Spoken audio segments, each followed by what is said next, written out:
LIB FutureTV, giving voice to progressive Liberians, speaking about politics, entertainment, and local news.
Rescue government to corrupt. Joseph Boakai is too corrupt. I will talk it, I will.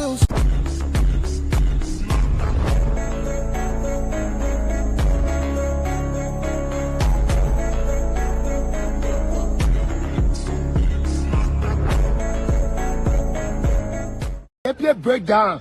When I'm moving in a more I spent almost 150 US. The chairman come 800,000. And I make US out so 4 times. So he's actually a play over man. So you didn't have money can do anything? Now listen, I agree. But if the people say the government doesn't know about this thing, I want to believe it. The police are killing that day on Saturday. They are not working in a civilian arm. They are working in the government. I saw police here. So the government was aware? The government know this. Priesthood all know this. Social workers know this. Are you going to reconsider the appeal? They are appealing to the government now to reconsider them because reconsider who? The occupants. The occupants. The army is entitled to decent livelihood that they have placed. God is not making new land. That place is for the army. Okay. And the army is going there to take it back. Okay. So thank you so much. Thank you, Mr.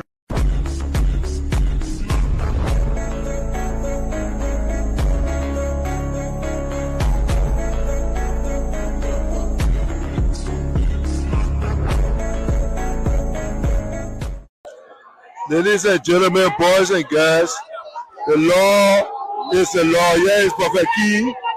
Here is Prophet Key. Here is Prophet Key. Prophet Key is being taken to South Beach with the car tape. Words are meant to be used.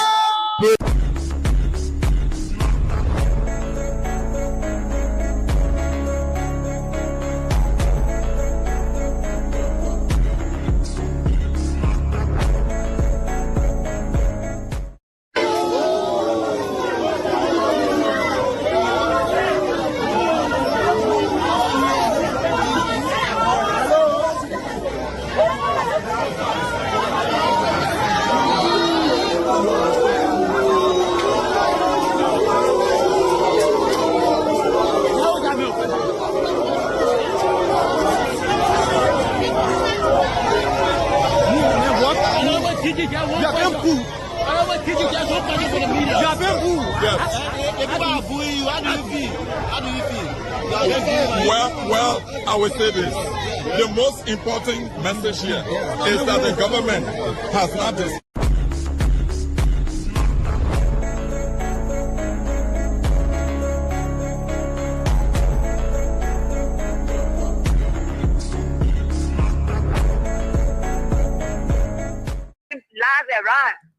They kill the person, they do they want to do that today. They rescue in their own pocket. They enjoying the country while the whole country suffering. Even few men and women, Soko and Soki enjoying the country. That was saying they get it back. But they call them Soko and Soki government. Well, they're not going to rescue anything. While saying that they make my word because they thought we are Soko. So I call them Soki and Soko. They eat out today. When they keep the rescue, they say, oh, and we are there. They say, no. And what you call change, my son? When you keep the change, but don't say we are there. So when you say we have a move for them, they brought you. In power. You say we are right. I know about our car today. You know, you say we are today. They carry it to white. They told you don't carry it to America today. You're not running castle for place. So they change will come, my brother. They say, Mama, they say you will not sleep. But so don't boss the program. You boss the people flat. Everybody will say, who say they say that my son. When what program will have to make a let's see too. Thank you. Thank you so much.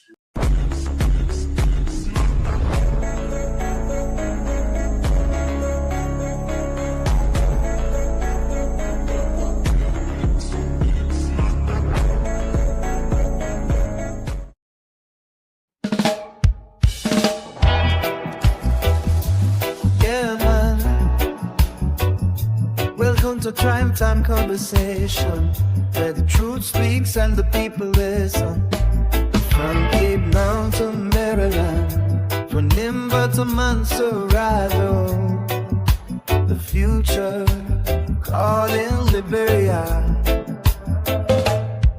When the voices of the people start to rise, you can see the truth within their eyes. Too many years of struggle and pain, still the people dancing in the rain. But hope is growing in the land tonight, a new vision coming into sight. A servant leader walking with the crowd, speaking truth, humble but proud. This is Crime Time Conversation, talking about the nation's transformation. From the villages to the city life, Liberia searching for what is right. Education for every girl and boy, healthcare bringing hope and joy. A stronger future we can see for every Liberian family. Hear the farmers calling from the field, waiting for the harvest that the land can yield. Technology knocking at the nation's door, young minds ready to explore. Electric power shining through the night, security standing for what is right. The economy rising for everyone, a new chapter has begun. This is Crime Time Conversation, voices of a rising generation. Agriculture feeding every home, no more hunger, no more roam. From Cable down to Maryland shore, the people say we must do more. From Nimba Hills to Montserrat streets, the future and the people meet. Now the people talking in the marketplace about a man who walks with steady pace, a leader with a vision for the land, reaching out with a helping hand. From humanitarian work to leadership call, standing strong when the people fall, talking about dignity, justice and trust, serving the nation because he must. Not for power, not for fame, but to lift Liberia's name. A vision rising clear and bright, leading the nation toward the light. Oh, Liberia, hear the cry. Let the children reach the sky. When the people stand as one, the victory has begun. The conversation starts tonight, speaking truth and shining light. Together we can build again for the daughters and the sons. This is Crime Time Conversation, voices of a hopeful nation. Education, health and peace, let the nation struggle cease. With strong leadership guiding the way, Liberia rising day by day. From every county hear the call, a better future for us all. Where Liberia speaks, the conversation continues.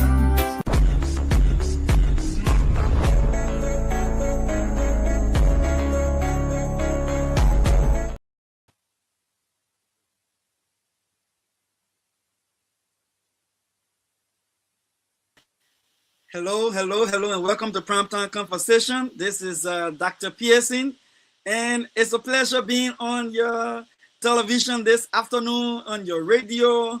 If you're viewing by means of social media, on our YouTube channel, on our Facebook, different links and channels, I want to say welcome to Primetime Conversation. And I'm Dr. Clarence Pearson, and we are broadcasting also by way of Kia Radio 95.9. I want to say if you're in Radio Land and you're getting us live and loud and clear in Liberia, I want to say thank you and welcome to the show. Tonight we are expected to cover a couple of major trending topics, and we encourage you to be there and join us. And we look forward to a healthy night tonight. So somebody will be asking, but what is on the menu tonight? What is on the topic tonight for discussion? There are a few things on the topic tonight on the menu tonight for discussion, and those things include, and I'll just list a few. I want to briefly talk about the LACC has given a green light to the Alternative National Congress that they will be reviewing the issue that has to do with the FOIA project, and to see if we can look into that and see if there's anything worth looking into. And if there's anything worth looking into there, they will be looking into it. And then telling Liberian people what happened to that project. If the Liberian people have any money in that project, what's happening with the money, right? Where did the money come from? Who put the money there? And we're going to go beyond that and go deeper into the issues and find out like there's had to be some accountability for the Liberian people money. Another thing we want to be looking at quickly, if you dare share this show, we'll be looking at also tonight having a conversation around Bishop Elijah, right? The guy from Nigeria. He made some predictions, not some predictions, just some comments about Liberia and where Liberia is going to. We'll talk a little bit about that. You know, usually on the Primetime Conversation, we bring our audience those happenings, and then we put a spin to it, trying to give an in-depth analysis to the conversation that you wouldn't hear anywhere else other than on Primetime Conversation. And again, we'll talk about briefly President Baka fires Sheikh Koyate, right? We want to look at that. What can we learn from that as Liberians, especially political leaders who wants to be part of what they call inclusive of governance in Liberia, and what are the stakes to be concerned about? We'll look at that, and then we'll try to address it so that people understand. If you want to get into politics, you got to understand the politics. You can't just go into the politics and just be your mumu in the process, right? So if you want to get into politics and you want to get into what they call inclusive governance and other kind of thing, how do you get into that? You want to get there carefully. You want to be careful. All right. Yeah, you want to be careful how you get into the kind of conversation. All right. And then we want to move into additional conversation around the issue that had to do with the drug the drug burst at the RIA. We'll talk about that tonight. We'll also talk about Darius DeLon. He said, if you come to my gate in the morning, you take out your phone. And he said, send it out to your gate. He said, well, you'll be there answering that gate. We'll talk a little bit about that. You know, when the people vote you into office, their expectations. The expectations usually is based on what you made them comfortable about and what you made them comfortable with. And at the end of the day, how you treat that expectations matters. So we'll be looking into that. And then we're going to talk about, again, the Guinea and Liberia border. When the Guineans still there, if the Guineans are still there, why is the government of Liberia silent about that, right? And then we'll look at a little brouhaha, a little shake up in the national legislature with the Senate. Not talking about Melvin Cohen, but the Senate, where the whole thing about the Liberia traffic management whole noise that came about at the Senate, and the complaints and the what you call blame shifting that we saw happening there, just to bring it up to speed. So yeah, those will be some talking points. And when we come back, right after we come back, we'll be going straight into those topics. Sarah, we cannot bring our news update. I do not see Lovetta here tonight, so we'll not be able to bring you our news update. But rest assured, we are here to give you a detailed discussion about what's going on in our country, and we'll be right back after this this brief break.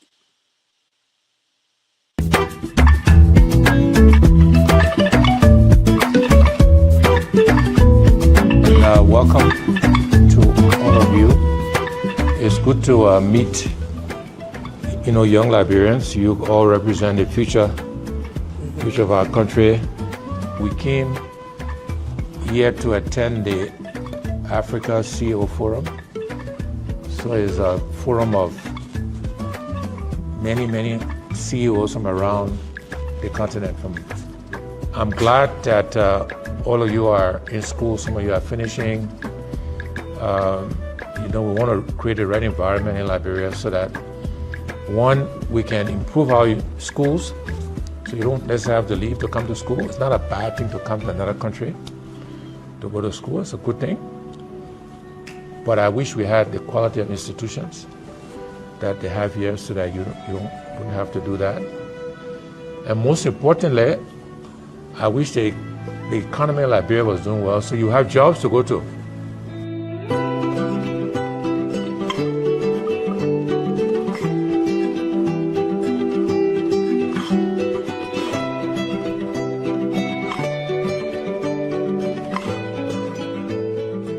And some of them feel afraid.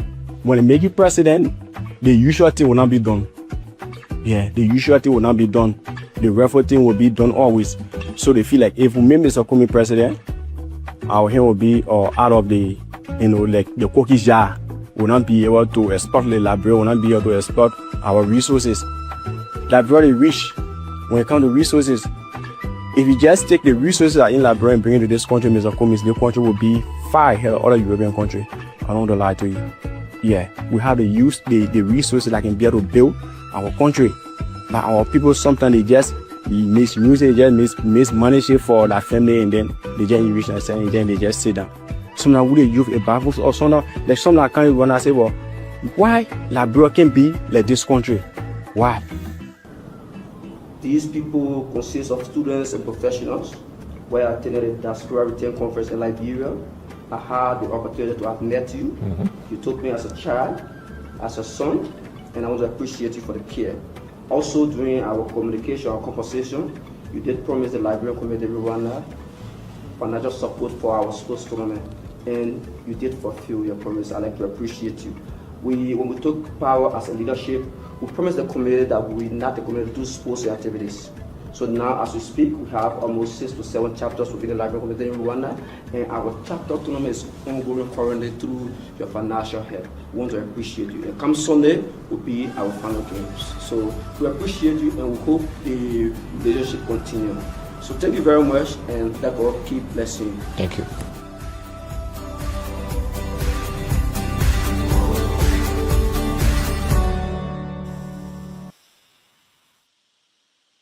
Thank you very much, and let God keep blessing you. I want to say thank you again and welcome to Primetime Conversation, a regular broadcast every Thursday at 3 p.m. Eastern Time in the U.S.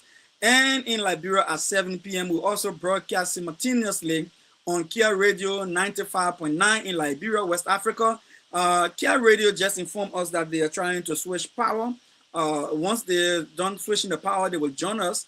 And when they join us, people in Liberia who listening by way of the radio will be able to get us. Until then, we'll continue our conversation outside, all right, of the radio. So, but again, let us go into some of the conversations that are important to the Liberian people, right? Developing issues. So one of the developing issues today that is hot on the conversation tonight is the one that has to do with drugs. So let me give you a little background. So on Monday, June the 8th,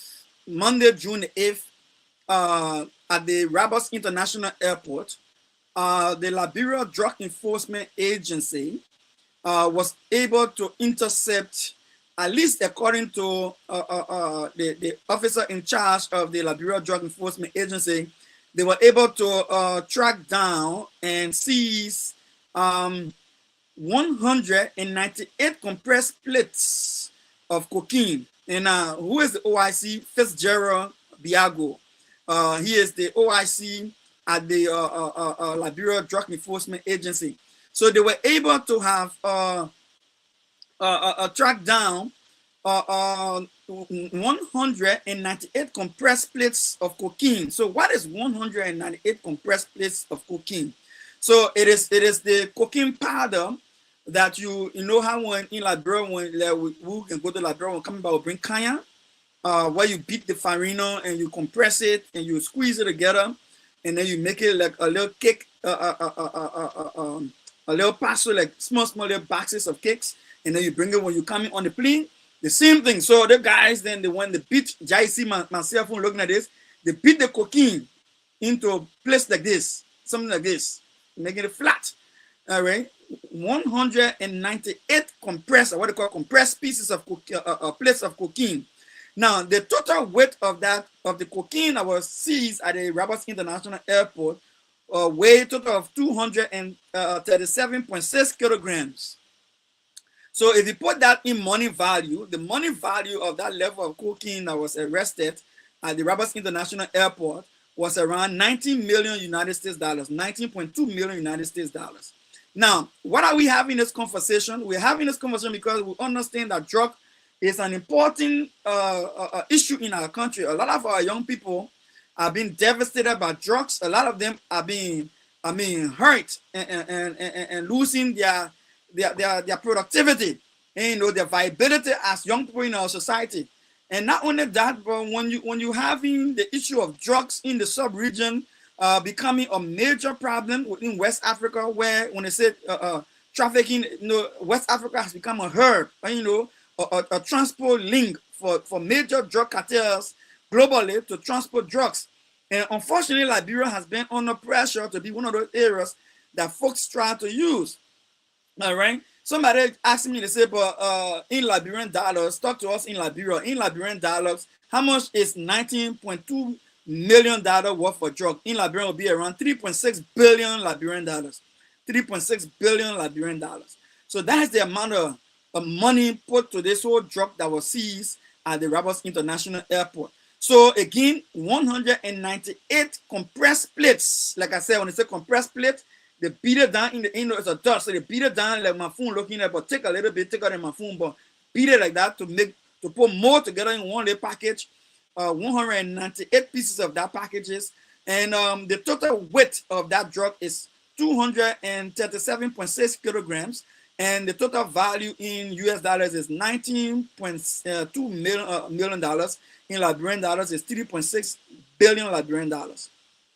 Now, well, why is this a major conversation in Liberia?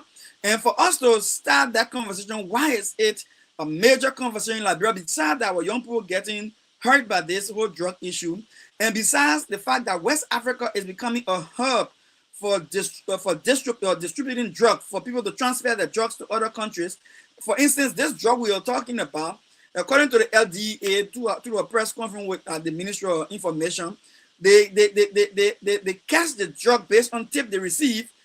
Not that the drug was coming into the country, the drug was leaving the country. So which means it's possible there's a stockpile of drugs in Liberia, stockpiles of drugs in Liberia, and those stockpiles of drugs in Liberia, they are being used to transport them into other places in the world. And this other one was going on Brussels Airlines. They were trying to get it on Brussels Airlines. So Brussels Airlines goes to Brussels, which is a European distribution.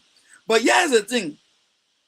So why is it that it is a good thing to clap for the Liberian government and to clap for LDA for ensuring that whoever tipped them off, whatever Interpol or intercontinental drug, tip off and say, listen, something will be passing through your border today, blah blah blah. You go to the airport and see that and arrest it, and the drug was arrested. But what is causing it to become a talking point in Liberia today is this issue of silence. So the drug has not got a face to it yet. I will play this video, and you'll hear Mema Briggs in the House of Representatives making this argument. Now we'll continue from there. And if you're viewing us from the diaspora, want to say yes, you are welcome. Share the show. Share this show as much as you can. If you're viewing us from the diaspora, if you're in Liberia and you're viewing, please share this show.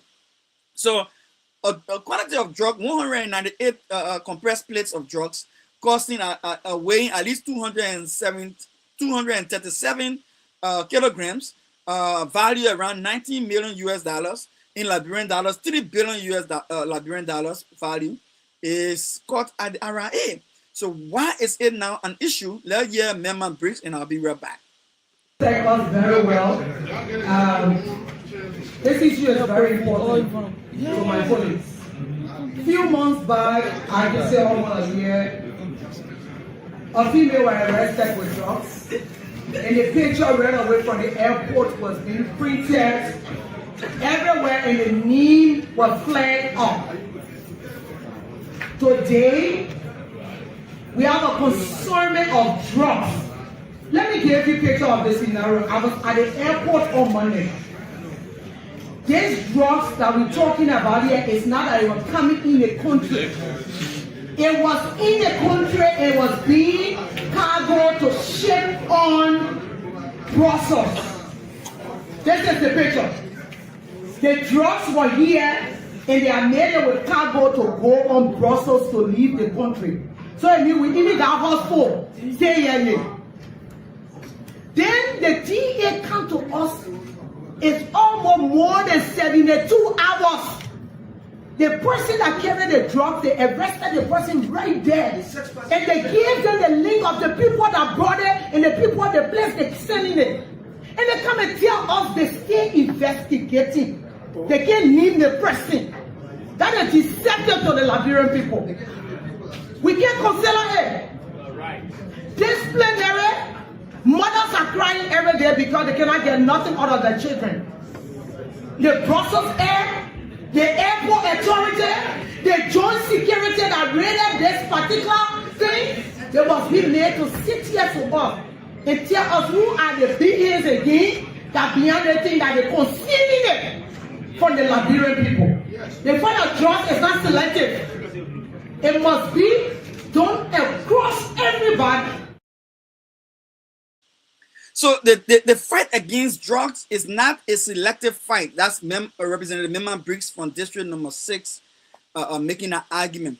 But again, let us lay some foundation here, right? So the issue about fighting drug is delicate. Delicate means is a little bit very tricky. You have to be very careful when you are fighting drug, because when people are moving huge quantity of drugs like this that is worth around $19 million, it tells you that's not small hand behind it, right? When somebody moving drug that this much quantity, 237 kilograms, all right, it's not small hand behind it. If somebody is brave to want to push that drug, not through borders that is not properly manned, which means people not actually manning the border, you know, but to put it on an airplane, an international flight that is going to Europe, countries that take the fight against drugs seriously, that have even better equipment than Liberia to track down drug. For you to be brave to transport drug to that kind of, at that level, it means to say you're depending on something.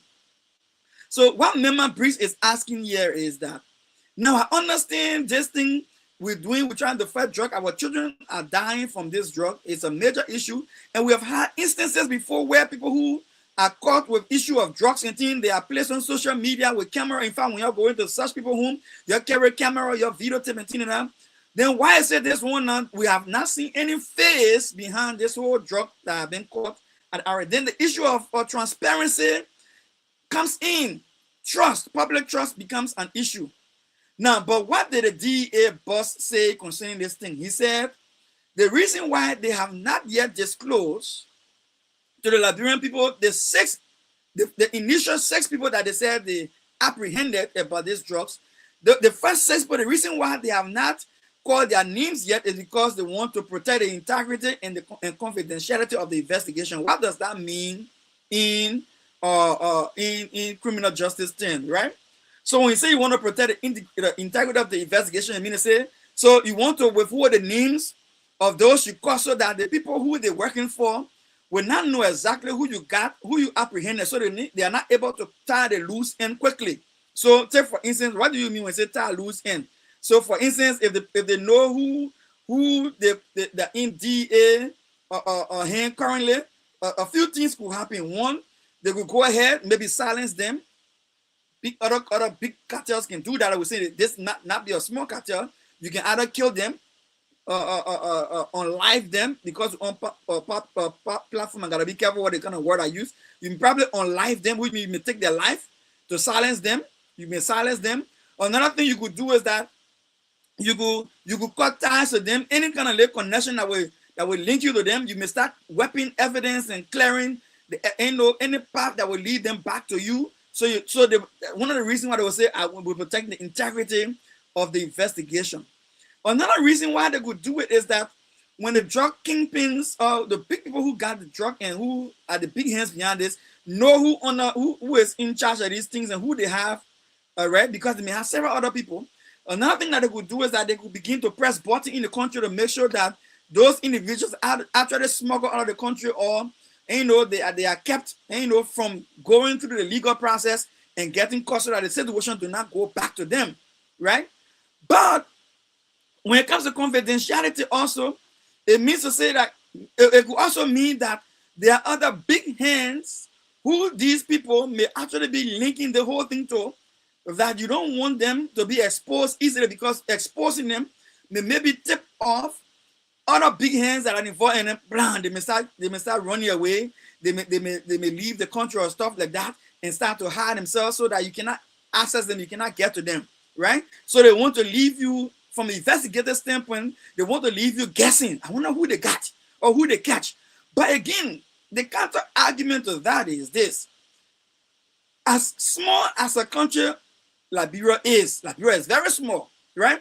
And things that have to do with deep-seated group like drug cartel dealing with kind of huge quantity, they will not deal with too many people, because the bigger the group, the more vulnerable the big hands in the business will be. So they want to keep it to fewer people possible. Maybe fewer people in the community level, the small hands that they can throw to the dogs. Anytime when I say throw to the dogs, it means when they catch you, you are not valuable. Oh, we just cut the rope. What happened to you? We don't want to know, right? But you guys are sworn to secrecy. There's certain things you can say. You can disclose certain information. If you disclose certain information, your family member will be at risk. Your children, your wife, or whoever attached to you will be at risk. So you under threat that if you talk anything, you know the talk, they come after your family member, relative, and loved ones. So they use that to keep you quiet. So they can cut you loose. You bear the consequences of being caught. It's on you, right? And they are free. So you are less important than them. They can cut you anytime. They can cut you loose anytime. But at the same time, besides those small handful of people, maybe 5, 6, 7, 10 people in the supply chain, you can also have in the country the middle managers guys, meaning they are not small, they are not too big, right? They are the ones who stand between the bigger guys, maybe in government, in legislature, or maybe in the judicial branch. They are not lawyers, they are not judges, they are not justices, they are not ministers, they are not directors, they are not assistant ministers, but they are between the lower level men and the high level men. Those other go-between people are also very important set of people. But the big cartel that will be able to push the amount of drug, the $19 million worth of drug, or 237 kilograms of drug, brave enough to put on Brussels Airlines, try to put on Brussels Airlines, that no middlemen are sitting in a situation where they are important, but not as important as the upper guys. The upper guys are the ones who don't want to be heard about, they don't want to be seen, but they are able to make things disappear. They are able to clean the background, clean anything off the record, if it comes to that. As long as they are safe in the process of doing it, you clean it off the record, right? And then you have the upper level guys. And the upper level guys now could be people in Liberia National Police, people, people in the joint security, so it could be any part of the joint security. It could be National Police, LDA, it could be immigration, it could be NSA, wherever you want to place, but they are at the top, way at the top. They are at the top, big hands, the one that can just tell phone at them and say, look, let our drug go, and it goes. That other pastor that coming down there, nobody should check it. Nobody check it. They get people like that. And sometimes they can go as far as the presidency. And don't argue with me. They can go as far as the presidency. You see President Donald Trump then on record of seasoned foreign presidents who they say are supporters of the drug cartel, which meaning they open their country and allow the drug cartel to function freely, and then they close the eyes of the judiciary, they close the eyes of the executive, which is the law enforcement, they close the eyes of LGA, and they allow the drug cartel to function freely, and they can go as far as the presidency. You remember the president of one of the foreign presidents was just captured from Venezuela. Maduro was just captured by Donald Trump and brought to America instead of carrying for trial because they believe he's behind the cartel. He don't want supporting the cartels in Venezuela. So they have things like that. Well, that may be political. Other people argue that, but I mean, things like that do happen. So that's the reason why it is true that when you try to expose the names of those you caught in some drug instances, yes, remember Bree said they caught a woman and quick, they show on video. What they call bucket raw. They carry camera in bucket raw bedroom, live for a bear, mattress, or in the bathroom. They say the phone drawing, they went to a picture. And other people that you've been seeing, soon as they cash in, you can see camera on you. And you can see camera on you on social media. Take your picture where you draw everything in front of your hand, all that kind of thing like that. So, remember Breeze arguing now why I said the other case here is different. So, the DA officer, or the OIC officers in charge, Fitzgerald, Baogo say, you know what happened? We want to go through this because of the integrity and the confidentiality of the investigation. Now, let me say something again. The integrity and the confidentiality of the investigation, like I just talked about, you want the big hands in the whole drug building to be tipped off. So you want to keep the names of the people that are using on the ground. You want to be confusion. You want to know who exactly you got until you can get all the information you want to get from them, or you can get to the different links and get to them before they can get to know.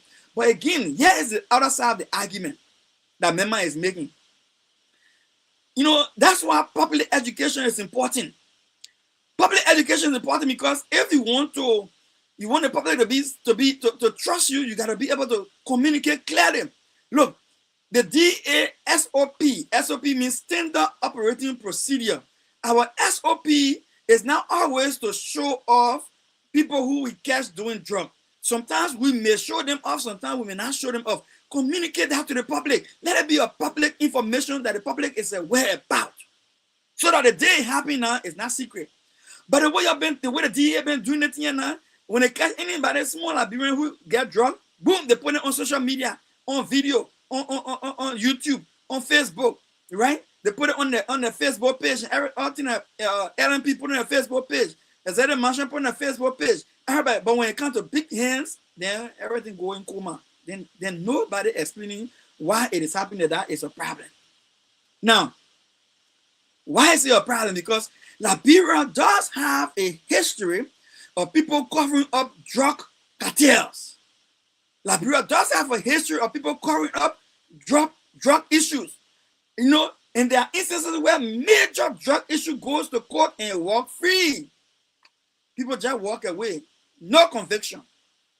No conviction. People just walk free. Whether it has to do with foreigners or whether it has to do with big person, government child, yes, they walk free. Why the poor man's son will be saying I in jail because his son was found with small drug? The government official on the child will be saying at home, relaxing, instead doing drug or selling drug. And there are no small allegations in Liberia when it comes to people who have been arrested for major drug issues that are in picture with President Joseph Boakai. In picture with President Joseph Boakai. Now, I'm not saying President Boakai know them and intentionally decided to work with them and promote them, but the fact that during campaign time, there are pictures of these hardcore drug traffickers or criminals that took pictures with President Boakai during campaign time, and the pictures are all over the social media, and now now you grab another group of 6 people who are linked to drug, and you don't want to call the name. Like the man Bree said, 72 hours pass and you can call the name, then people start raising eyebrows. Who are the middlemen? Who are on top of the chain in Liberia that you don't want to call the name so we can know today? It's a problem. Let me bring Mama Breeze on again before I go to my next topic for tonight. You are listening to Primetime Conversation, and we are discussing the drug that was captured, or the drug bust that happened at the RIA on the 8th of June 2026, and the RIA management said that the drug was bound as cargo bound for Brussels Airline. The plane called Brussels Airline was going to Europe. All right, and then it was intercepted by LDA, and LDA is yet to tell us who are the men that were carrying the drug that they apprehended, and they said they're keeping the names for investigation, integrity, and confidentiality. Understood, it does happen in criminal justice, but it got to be properly communicated. If it is not properly communicated, then people will hold you suspect. Because there are so many instances where major drug issues in Liberia have gone under the carpet.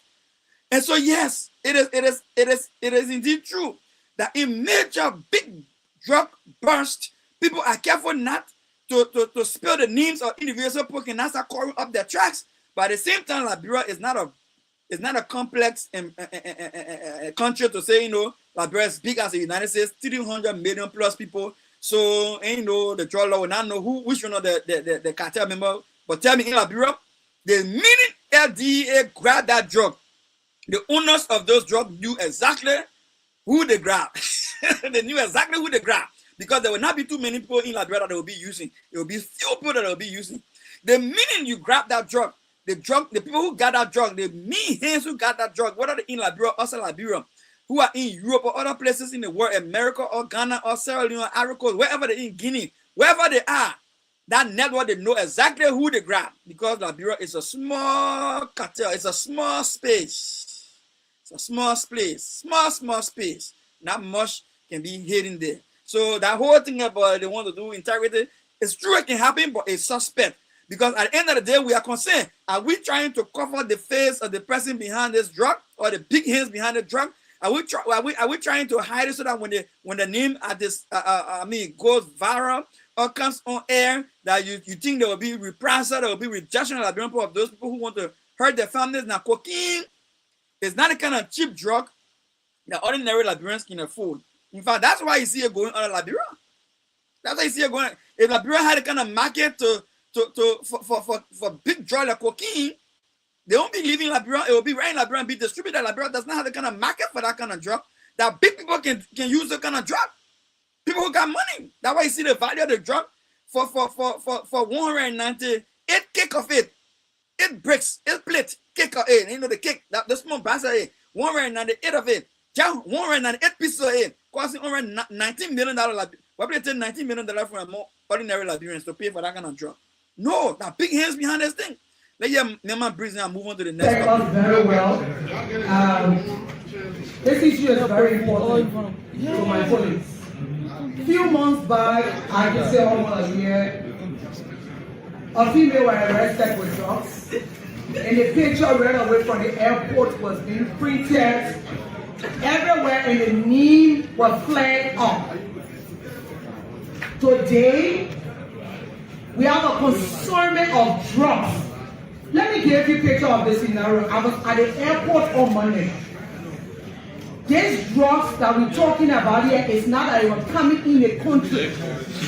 It was in the country, it was being cargo to ship on Brussels. This is the picture. The drugs were here and they are made with cargo to go on Brussels to leave the country. So I mean, we even got hospital. Stay here. Then the DA come to us. It's almost more than 72 hours. The person that carried the drugs, they arrested the person right there. And they gave them the link of the people that brought it and the people, the place they sending it. And they come and tell us they still investigating. They can't name the person. That is deceptive to the Liberian people. We can't consider it. Disciplinary. Mothers are crying every day because they cannot get nothing out of their children. The Brussels Air, the airport authority, the joint security that raided this particular thing, they must be made to sit here to us and tell us who are the beings again that behind the thing that they're concealing it from the Liberian people. The final drug is not selective. It must be done across everybody. Yeah, yeah. So imagine, like you said, if they have warehouse, if there's a warehouse or there's a house where they got drugs being kept and the distributing across the world from Liberia, and then up to now, DA, even the DA were to go and raid that house, everybody will know. But the fact that they are quiet and we ain't see no action, then it's suspect. But again, as I said, it is also true that in real drug enforcement exercise, yes, you can withhold names because you don't want to tip off the cartel, the big people. But Liberia is so small, I can tell you for a fact, all those involved in that drug, they know who all have been caught by the LDA because they have access to all of them and they know who they are. And by the time you say, oh, they grab the drug that were going through RIA today that we're trying to ship, they already know all the people. So you're hiding nothing for nothing. It either be big hands inside that you don't want us to know that why you're hiding it. Now move on to the next topic. The whole noise about the Bishop Elijah in Nigeria, where they say Liberian government wrote the Nigerian embassy over the time. Let me just tell you a little bit about this and let her lay it to rest, right? From the prime time conversation, LIB FutureTV perspective. Now listen, we say we are a Christian nation. We say we are built on Christian principles. We say we fear God. The ruling party chairman is a reverend. The president is a deacon. The president goes to church every other day. You see on social media, they say on the executive mansion website, the president having prayer. President come from other town, they say out of the country on foreign visit, they say the president went for Thanksgiving prayer. So the president left God business, he left praying business, and that's what they're trying to show us. Church, anyway, you think like brother got church there, church here, church there. Somebody in Nigeria say they prophesy about Liberia and they prophesy bad. Let me lead that. They make guys say, oh, the president is confused. Maybe he's talking prophetically or he's talking from his own observation. The president is confused. And that's the reason why the economy of the country is confused. He got other things to say about the country that if he's speaking from the perspective of a clergyman. Oh, politicians getting vexed. Government officials and taking to social media, causing hope, causing the pastors, calling fake men of God, false prophet, and blah, blah, blah. Going to look for all kind of video then that will say the man prophesied before, the prophecy did not happen, blah, blah, blah. Let me clarify a few things here. Yeah? Prophecy, whether it is a good prophecy, and when I say good prophecy, whether it's telling you say you'll be rich tomorrow, or it's telling you say you will die tomorrow, whether the prophecy is a good news or a bad news, or what I'm trying to say, it doesn't mean to say prophecy is a bad thing. Prophecy is not a bad thing. When prophecy comes to you in a bad news, it is because maybe God wants to bring it to your attention and say, look, this thing happening, I want to bring it to your attention. You got to fix it. You fix it, this will happen to you. If you fix it, the thing I say will happen to you will not happen to you. So prophecies are usually conditional. If prophecy was coming and prophecy was not conditional, then it means to say, now, when you God already finished deciding that he coming to do it to you, then when he coming to tell you for to say, ain't no go pray about your government. So if we believe we are a Christian nation, somebody prophesy about our country, rather than going to go curse people and go maple out of them, why can't we pray about it? If you feel that the person is not a correct pastor, is not a correct bishop, is not a correct prophet, why the government will go waste the time behind the person trying to clarify, trying to run another government? You can just no, don't pay attention to that thing. Don't pay attention to that thing. You know why you bother about it, right? The man said, oh, in fact, the President Baka and Jeremiah Kun were getting into a confusion. Jeremiah Kun and President Baka were getting into confusion. Jeremiah Kun and President Baka who were working together, they didn't know each other good enough to know whether they trust each other. That's somebody can't tell you. President Baka and Jeremiah Kun and you say you will maple, you will force Jeremiah Kun will overthrow you. Then if you start getting vexed, and then which means you believe in it. Then you believe in it. But if Jeremiah Kun know he respect President Baka, he got no intention to overthrow President Baka. President Baka know he trusts Jeremiah Kun, Vice President Jeremiah Kun, and he believes Jeremiah Kun, Vice President Jeremiah Kun got no bad intention for him. What the North about? Let them enter a false prophecy and you move on yourself, your country. You people are elected to serve the country, to move the country forward, to improve the lives of the Liberian people. Once the life of the Liberian people is improving, who gets time about false prophecy?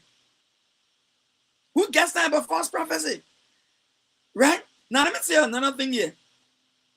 So if you call yourself, we call ourselves Christian nation, somebody false prophet prophesy, we will get a true prophet. Why the Liberian Council of Church, they can go call prayer and pray against a false prophet? Why are you going red Nigerian government? Yeah, the pastor in that bureau. President Burger got his own pastor church. That's for Baptist church pastor. He's a presidential advisor, how do you call it, religious advisor. Why he can call fast and pray in his church? Fast and pray in his church to pray for Liberia. There's a bad prophecy about President Burger. Or somebody seeing something that negative coming against President Burger and how to do a religious president. Why can't he call prayer? Why can't he pray for the president? Ain't that why he taking pay for to advise the president on religious matter? Or President Burger call fast and prayer. Every time leaders in the Bible have bad prophecy about their life, whether they're Hezekiah or other men of God, bad prophecy, they call a fast and they pray about it. And when God was pleased about what happened, the prophecy was changed. If the kings got hard-headed and did not change, then the negative prophecy happened in their lives. Look at Sodom and Gomorrah. God sent messenger to them to tell them, say, this thing coming happen. Either you change your ways or you're going to get punished. They said they were not changing their way. They decided to go behind the injured to go and do what they want to do to the injured. So when they say they won't even have the injured, they want to have sexual relation with the injured. Because the injured were men and they were involving homosexuality. Right? So Lord tried to appeal to them and say, oh, if you move for here, then let me get you my daughters. They will not pay attention, they will not listen. So God said, Lord, do not pack your team, move from here. Let me destroy the people. And Lord destroyed the people. Because why they heard the prophecy were bad news, but for them, because the prophecy was bad news, they didn't believe it. They rather punish God against the people who brought the prophecy. Jeremiah in the children of Israel. Jeremiah go tell the children of Israel, say, look, I'm having prophecy from God that God is saying you guys are going to be taken from their country and y'all be carried to exile. The temple will be destroyed. All the walls will be broken down. Women and the babies will be destroyed. They will be beaten. Babies will be killed. Oh, they said Jeremiah prophesying too many bad things. The causing the poor won't be well. Jeremiah in the way he got very God said, God, if I will not talk no more, God said, like your business. But then Jeremiah come and said, God, you're worrying my boy, just fire. I can't keep it no more. I will still talk. They take out Jeremiah from the way Jeremiah still talk. Other prophets in Jeremiah say, my man, stop it here. You're trying to spy our eating. You're trying to spy our chopping. We're trying to be in good redemption with the king so we can get our chopping. You hear talking what they were bad news. Jeremiah said, I don't want to hear you. Say you ain't want to tell the king the good news when the people come for us. For y'all, some of y'all who call yourself prophet, they will put a yoke on your neck, they will carry you in exile. And for sure, when it came to pass, when what they call bad prophecy that in 1 year, when they started to get fulfilled, now they all went into exile. Then they went and said, by the rivers of Babylon, where we sat down, there we wept, when we remember Zion. And y'all know that song? They say, how can we sing the Lord's song in a strange land? No, but no, when God was trying to warn you, you pay attention. You did not pay attention. You got that with Jeremiah, and you caused Jeremiah, the false prophets, who y'all talk to be the real prophet then, was telling king, don't mind me to the order you're going exile. What they should have done, they're sending the people there in Nineveh. When God saw that Nineveh had issue, and he said Nineveh has issue, Jonah, go tell them to repent or I will destroy them. Jonah did not want to go to tell Nineveh to repent. You know why Jonah did not want to go tell Nineveh? Because the people of Nineveh were very wicked to the children of Israel. The people of Nineveh was so wicked to the children of Israel to the point where when Jonah heard from God that God had planned to destroy them, Jonah was happy. He said, yeah, good thing God going to destroy them. Jonah got on ship, he won't run away, so he can go tell and say that God coming to punish her. He won't get in the bad prophecy. Because he believed in his heart that maybe if he get in the bad prophecy, when the people change their mind, then God will forgive them. So in other words, Jonah knew that even bad prophecy, when bad prophecy come, when the people who the bad prophecy come to, when they change their ways, God can forgive them. So Jonah didn't want to go get in the prophecy. God had to make fish to swallow him and carry him to Nineveh. Jonah was so vexed when Nineveh, he didn't even do the prophecy good. He just passed through the city, quick. Repent, or God will destroy you. He ran away. Repent, or God will destroy you. He ran away. He didn't want for another year good. But the Bible said when the people of Nineveh heard the prophecy, the king ordered them directly. He said, oh, y'all go, y'all wear your sackcloth and y'all getting ashes and y'all go pray so God can forgive us. Then Jonah went outside the city wall. He sat down, he breaking, he looking. He said, let me see now. God coming to destroy me because the way I get a message, maybe they didn't even hear me good. But the people heard him, the people changed. When you look for a couple of days, nothing happened. God vexed you. He said, God there will go. God said, look at him and say, God said, what are you getting vexed for? These people are my people as well. They may be considered bad people or hitting or whatever cases, but they are also my people. If I tell them say that they are sinning and I'm going to punish them, if they repent, I will forgive them. And God forgive them. And Jonah won't get vexed. So the same thing happened in Liberia. Listen, prophecy, whether good or bad, it left with how you respond to it. And that's what I'm saying to the Liberian people. Stop cursing men of God. And I moved to a next point where the Bible says, touch not my anointed and to my prophet no harm. Now, you may consider somebody false prophet because you see the person prophesied, false prophecy last time, or the person did false prophecy the other day. By the time you finish, you say, okay, I'm going to curse them because the other prophecy is lie. What if the person repented yesterday? What if God forget the person yesterday and today the person was good and the person was being used by God? You're in trouble. You're in serious trouble. You're not God to know people's heart. You can know me today, you don't know me tomorrow. You can know me 2 years back, you don't know me today. Saul was prosecuting the church yesterday. They seen Saul prosecuting the church. God caught him on the way to Damascus. He got changed. He went into Antioch. The Paul started chasing the church, the Christian. Everybody afraid and they started chasing and won't kill him. Paul had to jump through the window and run away. But at the end of the day, Paul became the most prolific writer of the gospel, of the different epistles in the Bible. He wrote most of the books in the Bible. They seen Saul that turned Paul. So don't take that risk. Leave judgment to God. If you hear prophecy, whether good or bad, your best approach is to pray about it and leave it. And let God deal with the rest. All right, I will take a little short break and I'll be right back.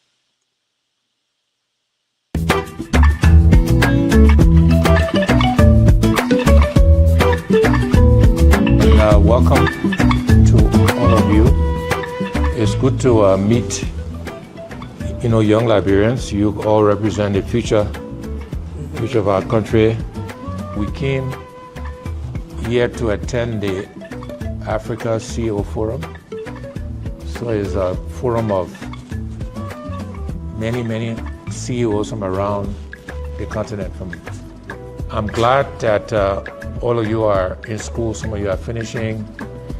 We want to create the right environment in Liberia so that, one, we can improve our schools, so you don't necessarily have to leave to come to school. It's not a bad thing to come to another country to go to school. It's a good thing. But I wish we had the quality of institutions that they have here so that you don't have to do that. And most importantly, I wish the economy in Liberia was doing well, so you have jobs to go to.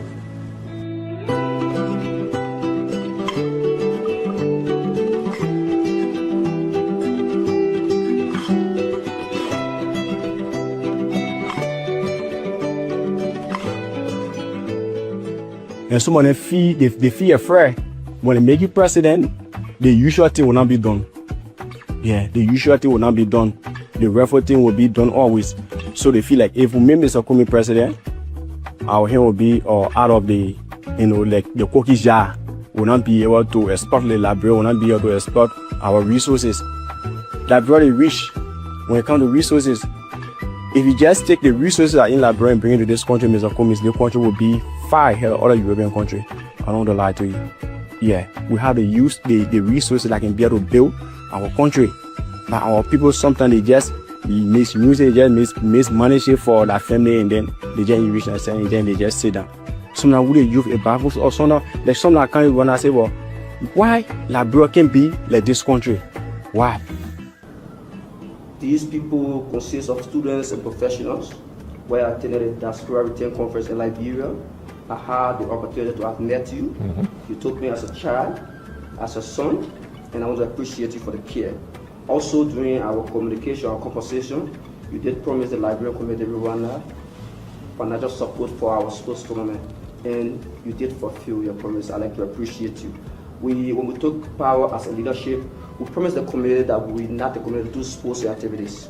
So now, as we speak, we have almost 6 to 7 chapters within the Liberian community in Rwanda, and our chapter tournament is ongoing currently through your financial help. We want to appreciate you. And come Sunday will be our final games. So we appreciate you, and we hope the relationship continues. So thank you very much, and let God keep blessing you. Thank you.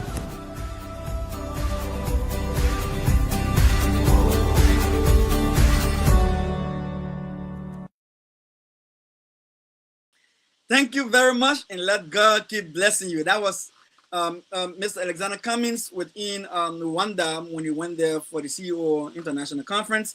And he interacted with some Liberians there, young people who are hopeful that even if they went outside the country to get education, they want to be able to come home to work. And they want to trust that politicians, when they promise them something, they will keep the promise. And that's hard for Liberia. Now, talking about keeping the promise in half of Liberia, let's go to our next talking point. Senator Darius DeLong. Senator Darius DeLong said that he found it difficult the few times the Liberians who, for some reason, can get a politician a chance. Let's hear him. Let's hear Senator DeLong. Somebody has your number. They to your gate 6:30 in the morning. Then they say, Senator, at your gate. I'm not coming outside. Why? That number you having, the time you are coming from you are sending a message, say, I'm coming to York, can I see you or will I see you? You can't come to my gate. If you to my gate 6:30 in the morning, it means you got up early. It means you want to bed early. You don't know when I went to bed. You don't care about that. But you come to my house, you say, Senator, I read to your gate. You will stay there. That thing what the people making politicians with just shaking and criminal everything 2029 coming, somebody or some group of people need to stand up to tell our people to their mindset to need to change.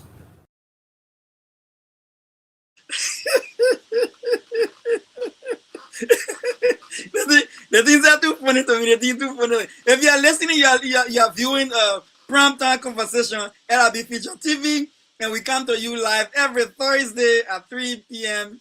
Eastern Time in the U.S. East Coast, and if you're in Liberia, we come on every Thursday at 7 p.m. Senator Dillon said,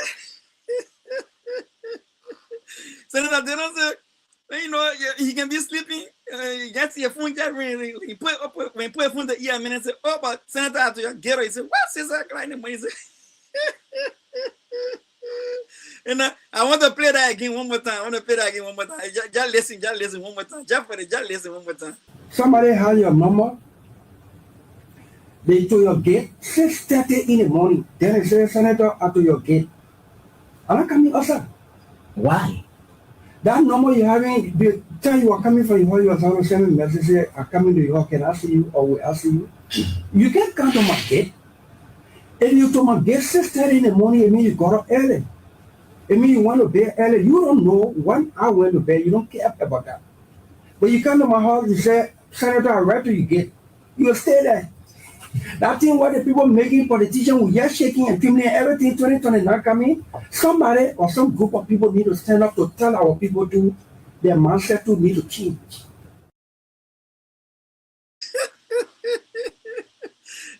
DeLong, the light.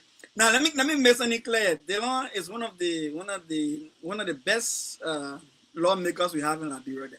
I know some of you will disagree with me, but I think DeLong is one of the best lawmakers in Liberia. He's one of those who we can trust will do the right thing, and that's doing the right thing.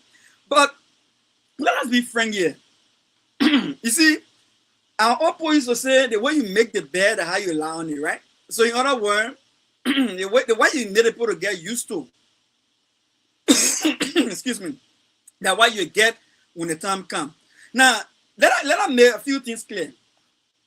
So when these politicians want the vote of Liberian people, they don't have special time they go to Liberian people. They can call them in the night, in the morning, they ring the balls, and anytime they want to ring them up, get a training, doing all kind of things, all in the street, and, you know, moving campaign materials, putting my campaign material.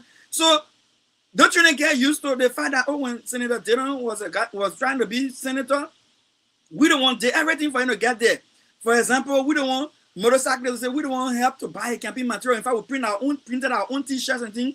We don't want to get campaign money to. and Senator Dillon had met. He said he never had money to run campaign. It was the ordinary people who sponsored a campaign, right? So these people who say this. The people who help you to get to where you are now, you didn't have get before, right? That makes something clear. You never had get before. They don't play crate. You are breaking in. They never had get. They never have they never have fence, right? They don't. In fact, they get. They can be beginning to get better. They don't run with a pen in your hand. Yeah, they don't know. You know, trying to encourage the community. A humble man, you can't vote for me. Get a pen, you're running with a pen. LIB. So the beginning, when the beginning go all out, right? When the beginning have gone through the dirty water, the ups and the downs, when they're beating for you, like in CDCK, some people got killed in the process. When those boys then got killed by UP partisans who were campaigning against CDC at the time. So when they got killed in Lofa, one person got killed on the freeway there. I think another person, not freeway, I think Sink also, another person got killed there. So these children go through a lot for the politicians, but they are poor. They are poor. Yeah, what the Pekin said when you were talking to commies, he said, some of us will believe that, you know, when you want the vote, you come to us. But when we put you there now, when you get in power, it appears that you can forget about us. You can forget all the promises. And so he raised that concern there. And it's the same thing that that the Pekin fan happening right now. They say, but listen, when you think we don't have jobs, that somebody say they need jobs. You're not providing opportunity for the children to get jobs. The children graduating from universities, they're graduating from high school, graduating from colleges, technical vocational training program, no job. Everybody broke in the country. Even down the President Burger come and say, oh, we have created 70,000 jobs.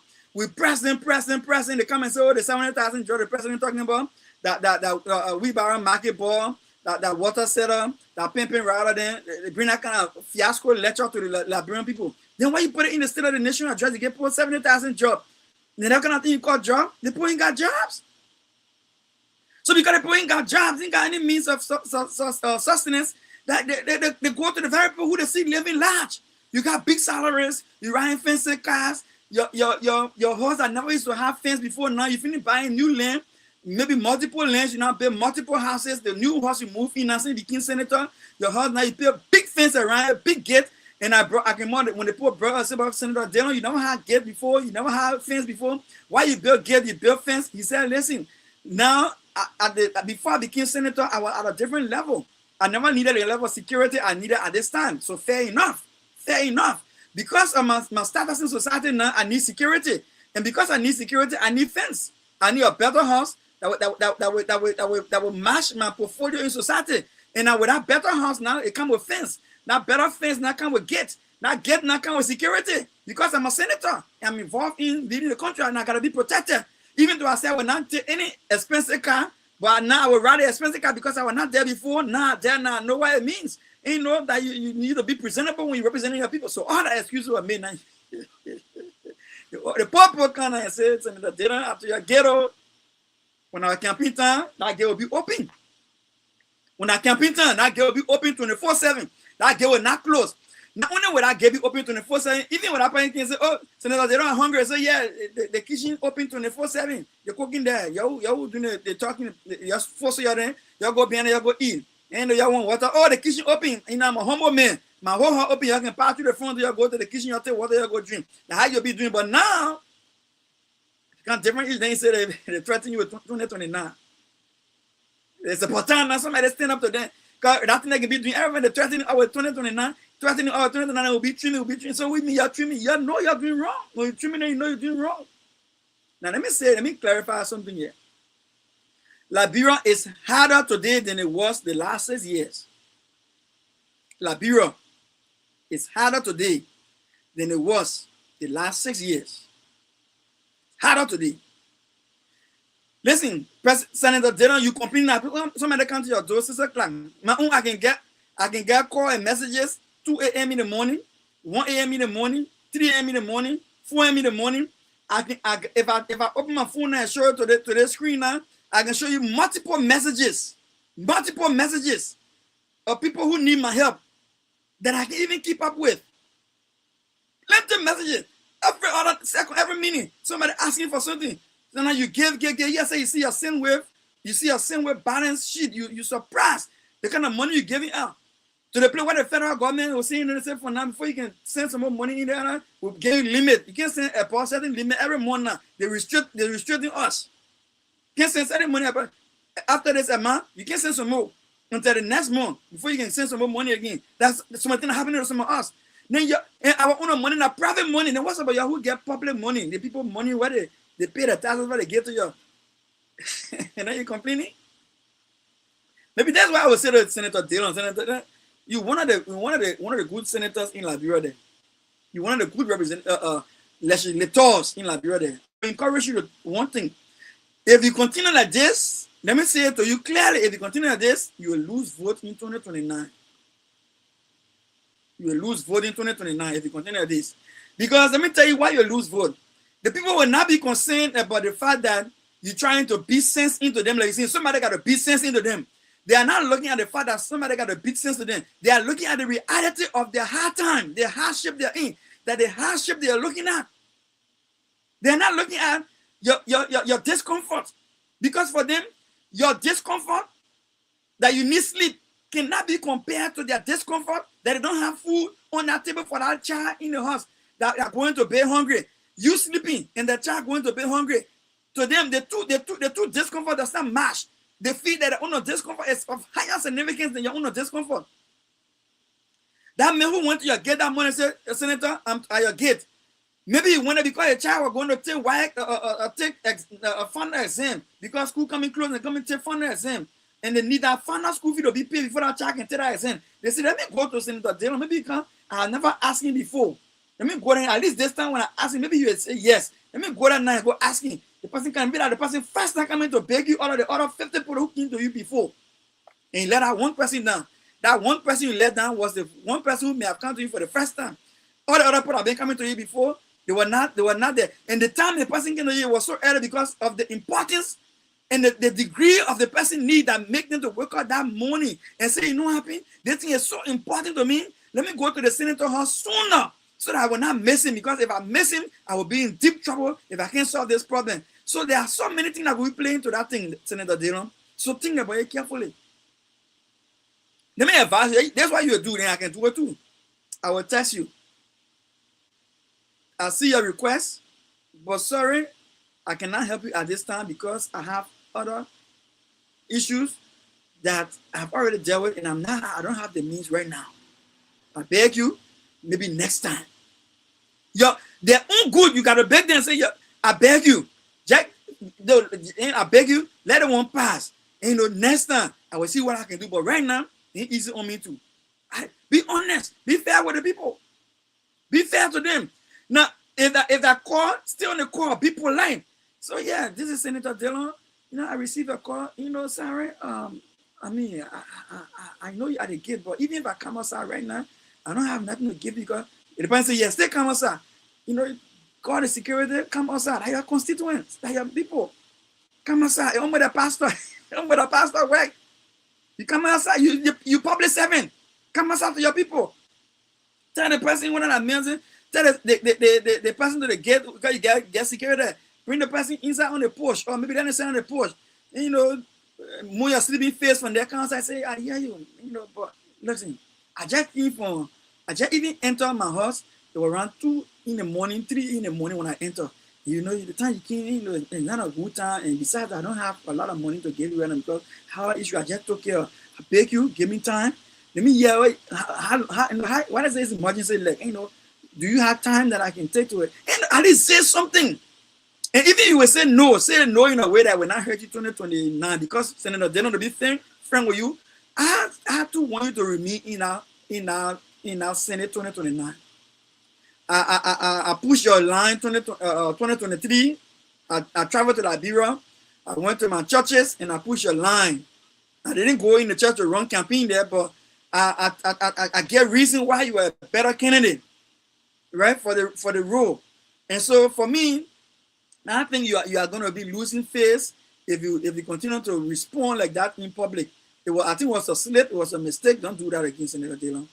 Don't do that again. Let me play what I'm talking about for those of you just joining. Here's what Senator Dillon said.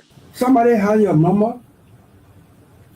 They to your gate 6:30 in the morning. Then they say, Senator, at your gate. I'm not coming outside. Why? That number you having, the time you are coming from your house, you are sending a message, say, I'm coming to your house, can I see you or will I see you? You can't come to my gate. If you to my gate 6:30 in the morning, it means you got up early. It means you want to bed early. You don't know when I went to bed. You don't care about that. But you come to my house, you say, Senator, I read to your gate. You will stay there.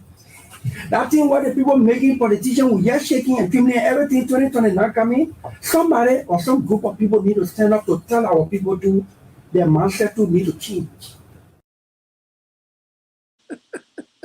Every time I listen to this, I can just laugh. Every time I listen to it, I can laugh. He said, I will not come outside. I will not come outside. No. I will not come. That thing will be doing 2029. Oh, they will be trimming me. So now, Dylan, let me advise you again. Don't do that again, my brother. Don't do that again. No way you do. And I'm going to tell you, you're in the district. You got district meetings, right? Call district town hall meeting. Call district town hall meeting.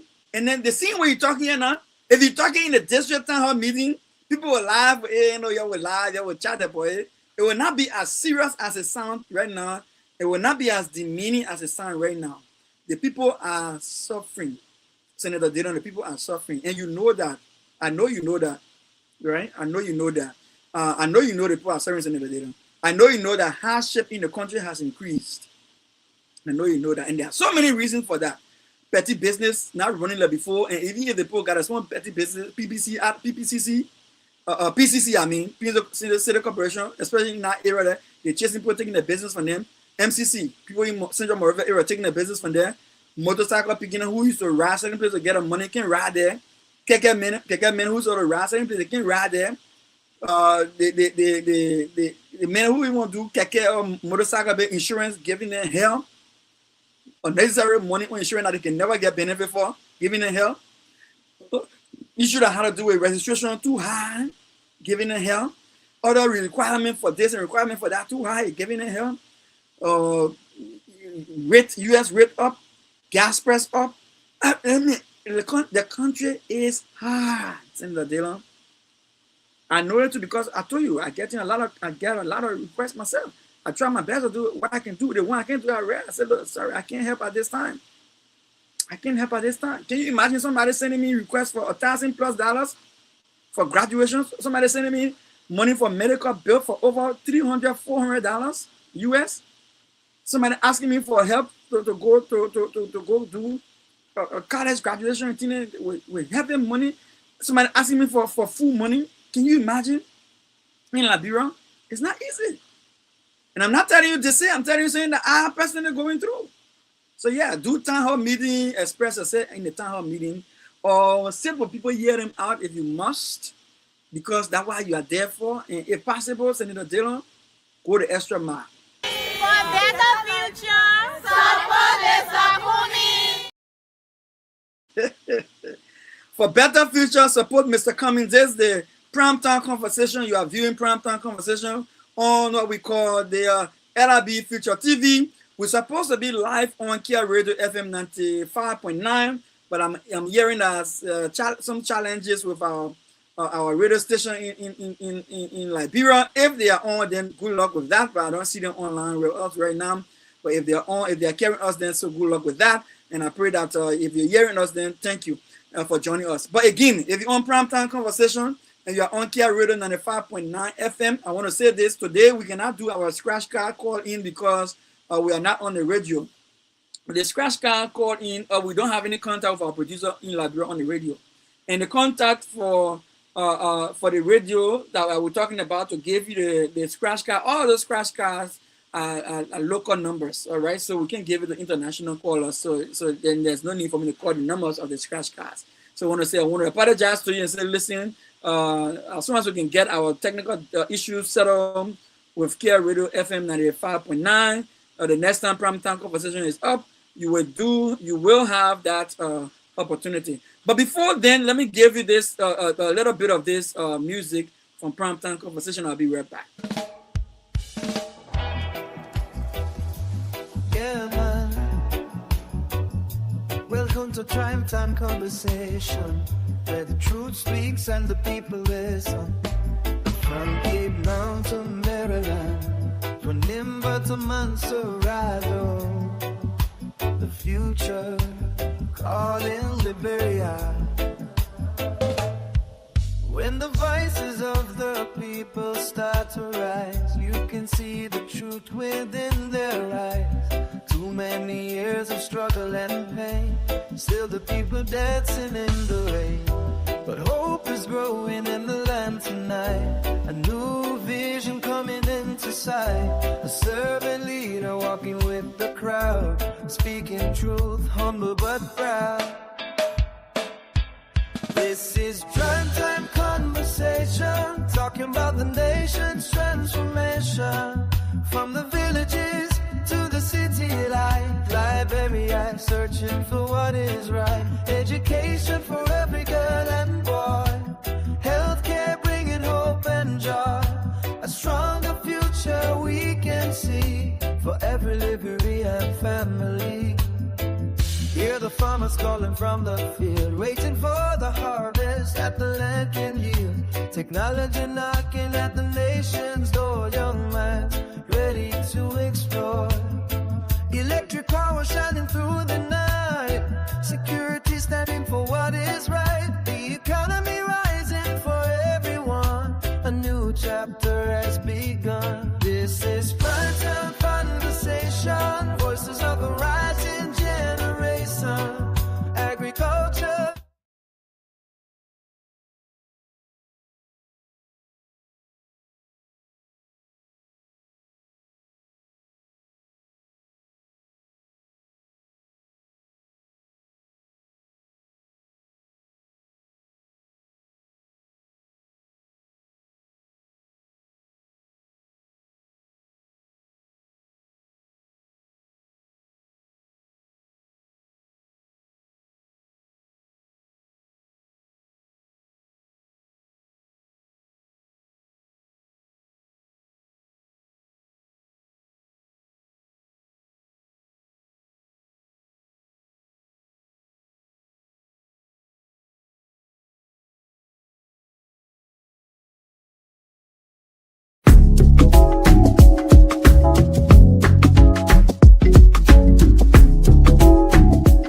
Well, let me first of all say it's great to be back in Kigali after so very long. And it's wonderful to see how the country has developed over the many years since I've been here. But this Africa CEO Forum, the theme is about scaling, how Africa and Africans can work together to scale their businesses. And I think Liberia can learn two lessons. One, within the context of Liberia, we need to work together so we can scale within Liberia. And so that means working together as a people, businesses working together, government being supportive of the businesses and business environment and investing in businesses. So again, we can get scale, we can make our businesses bigger, they can have impact. The second way I think Liberia can benefit is by collaborating with other countries. So within the Mana River Union, for example, or within ECOWAS, for example, because then it expands the markets where Liberians can sell products that we produce, that we manufacture. So the concept of scaling, which is the theme of this forum, is something that can directly apply to our country. Scale within Liberia and scale across the sub-region and indeed across the continent.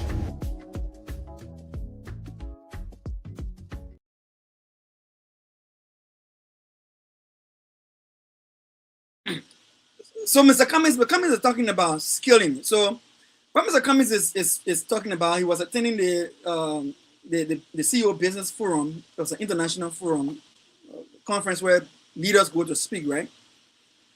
So he said, listen, one of the things we can do is that encourage businesses in Liberia to improve, to build up. But there's this trend in Liberia where the Liberian government is bent on giving major businesses or contracts to foreigners and not to Liberians. And those are things that Liberians can do. And not just that, some of the things that they're giving the foreigners to do are things that Liberians can do. One, two, they are things that are sensitive to Liberia. For instance, if you give Liberia Traffic Management, LTM, contract to print lesson plate, lesson driver license and things like that, to do the kind of work for Liberia, they got to have access to certain major information of the Liberian people. We call that personal identification information. Personal identification information, PIIs, right?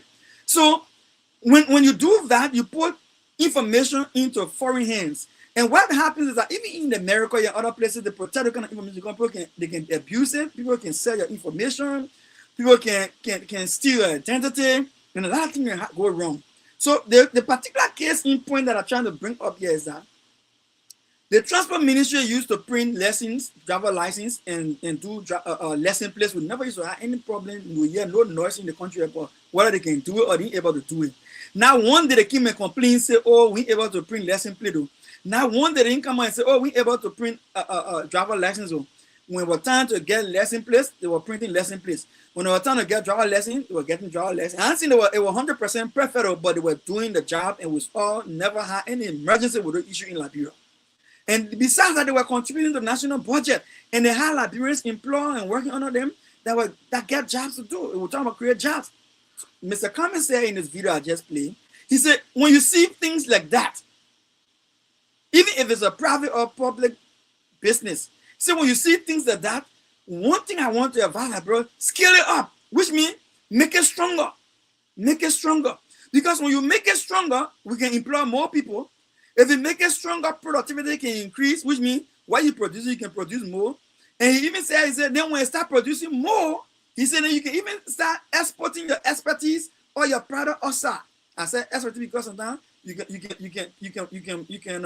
can sell knowledge, you can sell skills. You can sell physical things, maybe planting banana or arrow. You can sell skills.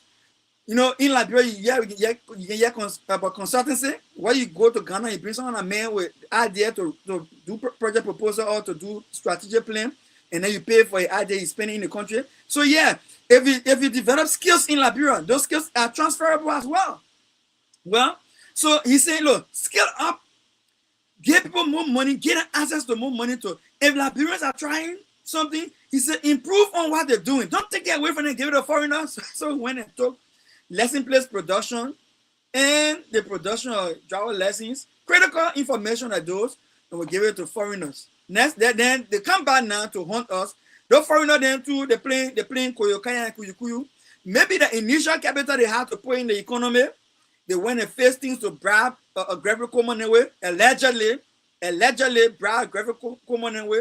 In thousand with the get some pickup then, some small police car then, motorcycle then to make to post Gregory Coleman here way to get Gregory Coleman some police motorcade into the motorcycle and be in President Boga motorcade. They'll be back. They get in some of them other guys and bust ahead. Then so now the force to get contract. Now we even hearing allegedly some Gregory Coleman get hand in our business, all kind of thing going on. The guys are not finished spending all the majority of initial capital on running the deal to get a contract. Now they get a contract, didn't get presumably didn't get the money to do the first set of work. Then they come in to employ what they call in Liberia called D-hole, cover hole. D-hole, cover hole, that the whole hustle. They want to cover hole, D-hole, cover hole, that the whole hustle. So now what they do here now is that the first is substandard lesson plate. Very cheap substandard lesson plate. And a lot of Liberian people to pay the same amount they will pay for the standard lesson plate, for the high quality lesson plate. Here's a trick now, right? So now that you give me the business, I got so to make lesson plate across the whole Liberia. Liberia got how many million? 5+ million people. Maybe we say many people who get car and driving cars and need to get lesson plate. Maybe all the vehicles running Liberia. Maybe our jet won't be technically, I say around 1 million cars in Liberia that need lesson plate. Or 500,000 cars in Liberia that need lesson plate. So you take a cheap plate now that you maybe you sell for 125 up to 150 up to 75 US. All kind of need take that cheap plate that you to fix it. You maybe spend $25 or maybe $50 to fix a plate, but then you charge 150, 175 for the plate. Listen to the trick here now. By the time I collect that 500,000 money plate, 500,000 plate money for the cheap one, and I pay cheap to produce. Collect all that money up to maybe 75,000, 750,000 plates, or maybe 1 million plates for cheap production for regular money. I pocket that one in my back pocket in the meantime, knock it, breathing, and living there fresh. If I made my 100% money I collect from Liberian people on plates, on cheap plates, maybe I only spend 25% of that money to face the cheap plates. The balance 75% money now is the one that I spent to give the government to buy motorcycle and car, then to police car, and to get a girl come money to get a contract. Now that I get a contract now, I get in the 25% to face cheap plate, give to the people, the balance 75% of the money that I took from them on the cheap plate. Then I go and invest it now to do the correct plates.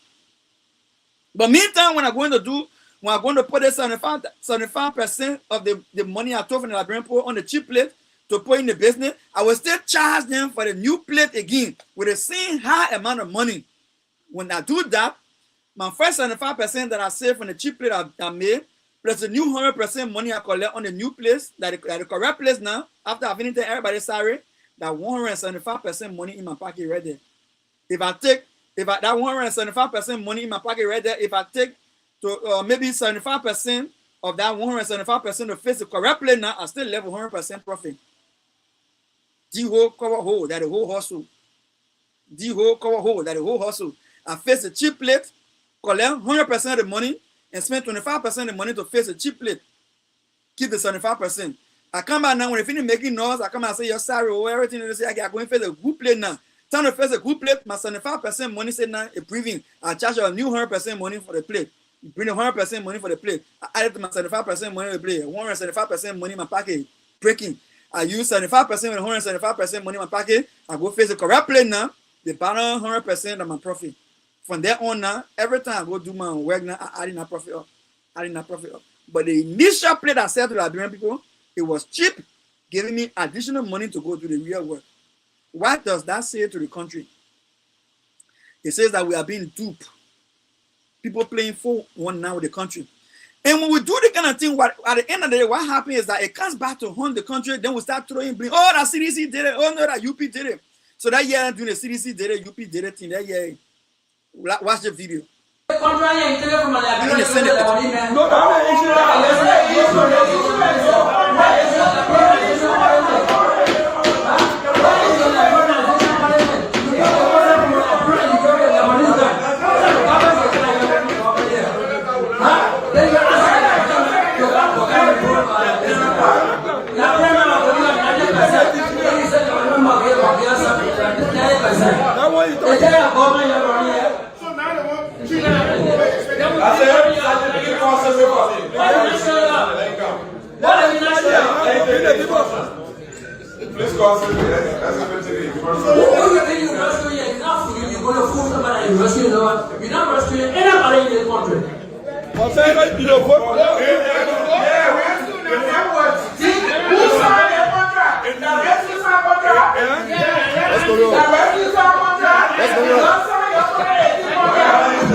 Is that a government? Rescue the last time this contract, rescue to that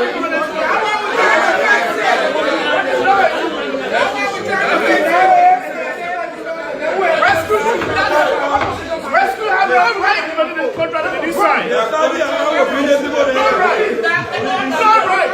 Rescue have no right to the contract.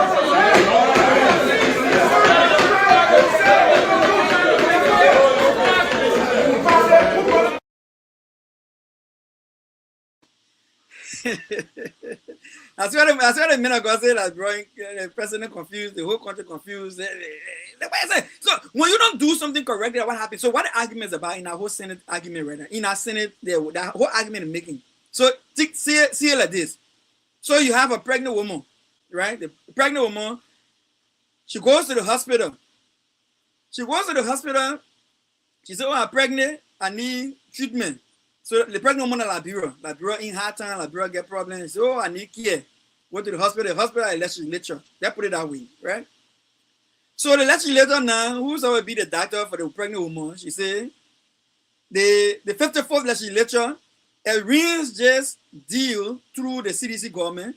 CDC government arranged a deal with LTN, Liberia Traffic Management, that group. They did all the deal, they put it together, right? Went to 54th legislature. What happened? CDC said, you know what happened? They think, oh, look at it, ain't good for the country. Even if it's good for the country, we're looking, 2 more nurses, man, we can't go through with it. So they've been putting the foot down, they've been dragging the foot. At the time of dragging the foot, the pregnant woman in the hospital. The data they not there now, that the CDC data them. The data they not there, that the CDC data them. Meantime, the CDC data them finish writing the script. You say get a woman 1,000 cc Panadol, 1,000 cc of Panadol. Read the script, 1,000 cc. So the script sitting on there, the medication sitting on there. You got 1,000 cc. Then people arguing, oh, you give it to the woman will not be alright, the woman, it will hurt the woman, it will damage the woman, blah, blah, blah. Arguing, it will hurt the woman. So while they're doing it, then another group of doctors outside the hospital, the pregnant woman Liberia now, she's in the hospital. The 54th that the doctor in the hospital at the time, they're making the note that let's now. Then in the other government, CDC government. Oh, okay, but you know, we wrote the script here, we put everything there. In fact, the major doctor they all signed the script, but we cannot give the script to the pregnant woman because it will do it. The medication will hurt the woman. So back and forth.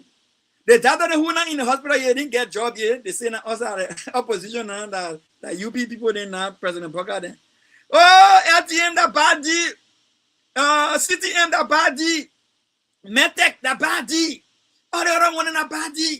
They're croaking the Liberian people. They're not fair to the Liberian people. So they're making noise outside. You got to the data inside. That bad prescription for the Liberian people. It will hurt the pregnant woman. Meanwhile, Liberian and the pregnant woman, she just saying now, she's waiting. The doctor in charge, CDC at the time in the hospital, finish writing the script. But they're scared to get the script because the medicine will hurt the pregnant woman. The other doctor outside, yeah, that bad script. Don't give it to the pregnant woman. So then the board chair, the board man who get the hospital, the chairholder don't get hospital like Greenport, and the shareholder don't get a hospital. Say, you know what? Let's go vote and change the whole hospital staff. They put new staff in the hospital because the pregnant woman life is important. We want to leave the data inside the hospital right now. The CDC data then the 54 legislature didn't correct that. Turn from there. That put new data. So they put kick CDC outside, kick the 54th legislature. Majority then kick them outside. They put new legislator inside there. They call the 55th. They put new rescue government inside there. Think about it. I gave you a story. Now the pregnant woman now in the hospital now. That script stay on the data desk. The new doctor who said that script was bad and they can't in the hospital now. They see the script sign. What do you think a good doctor would do? Who been saying, oh, the script, a bad script. Don't get the script to the pregnant woman. The pregnant woman will suffer from it. Oh, it will hurt the pregnant woman. They saw the script. Then they did the same script. The same script that they said was bad. The same medication, the 1,000 milligram Panadol. They said it's going to be bad for that pregnant woman who's in Liberia. They said they did the same script. CTM, LTM, Medtech, they took the same script and pass it over to the pregnant woman and say, carry it. The pregnant woman got the medication now, the pregnant woman stomach hurting. Then they can't argue now. The man who wrote the script and couldn't give it to the pregnant woman because they felt it was going to hurt the pregnant woman. They wrote the script, didn't give it. And the man who went and saw the script and said the script was bad from the day one to say it was bad before they even got in the hospital. Now they're in the hospital and then they can rewrite that script. They didn't rewrite it. They can stop the script. They stop it. They take the script, they get it to the pregnant woman signal, then they have the argument. The other man said, you're the one who wrote the script the first time you signed it. The other man said, but we signed it, but we never get the script to the pregnant woman. You don't want to get a medication to the pregnant woman. You're keen, you saw the battery, you said what bad. You took it, instead of just destroying it, you took it and gave it to the pregnant woman, which is Liberia now. You're the pregnant woman there now, she's suffering. So you're the one responsible. The other man said, no, who responsible? I said, yeah, he's responsible. So who responsible to you? Who responsible? I need that with Liberian people. The man who said, I tell the right thing, I will be you, but the man not you. Another man who said, don't be the woman. He said, don't be the woman. The husband, a bad husband. Then you kick the man away. Then you marry the man who said, don't be the woman. Then the man tell the same right thing that your old husband having, and the man flog you away. Who you would prefer? The man who will say, I will be you, or the man who tell the right thing and flog you. Who responsible for the flogging? Who responsible for the pain? We play again. Let hear them. You don't want to sign it. The other one say, yeah, but we signed it, but we did not implement it. You don't want to implement it, and you know what wrong. So then who wrong? Yeah, yeah, again. The contract you take from a Liberian, you go to the Lebanese man. No,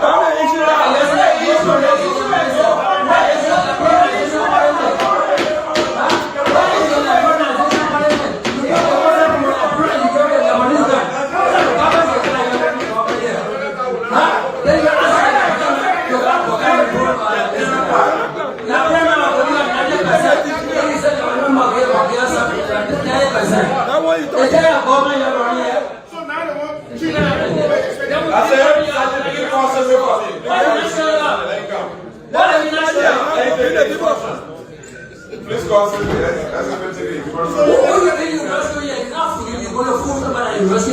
You're not rescuing anybody in the country.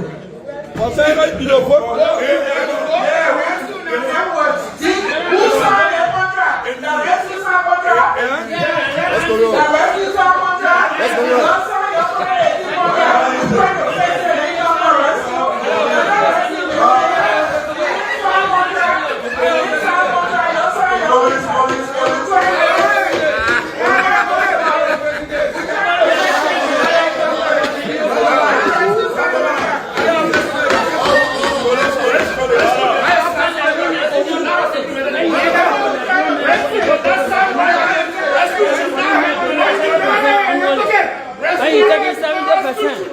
Is that a government? Rescue the last time this contract. Rescue to that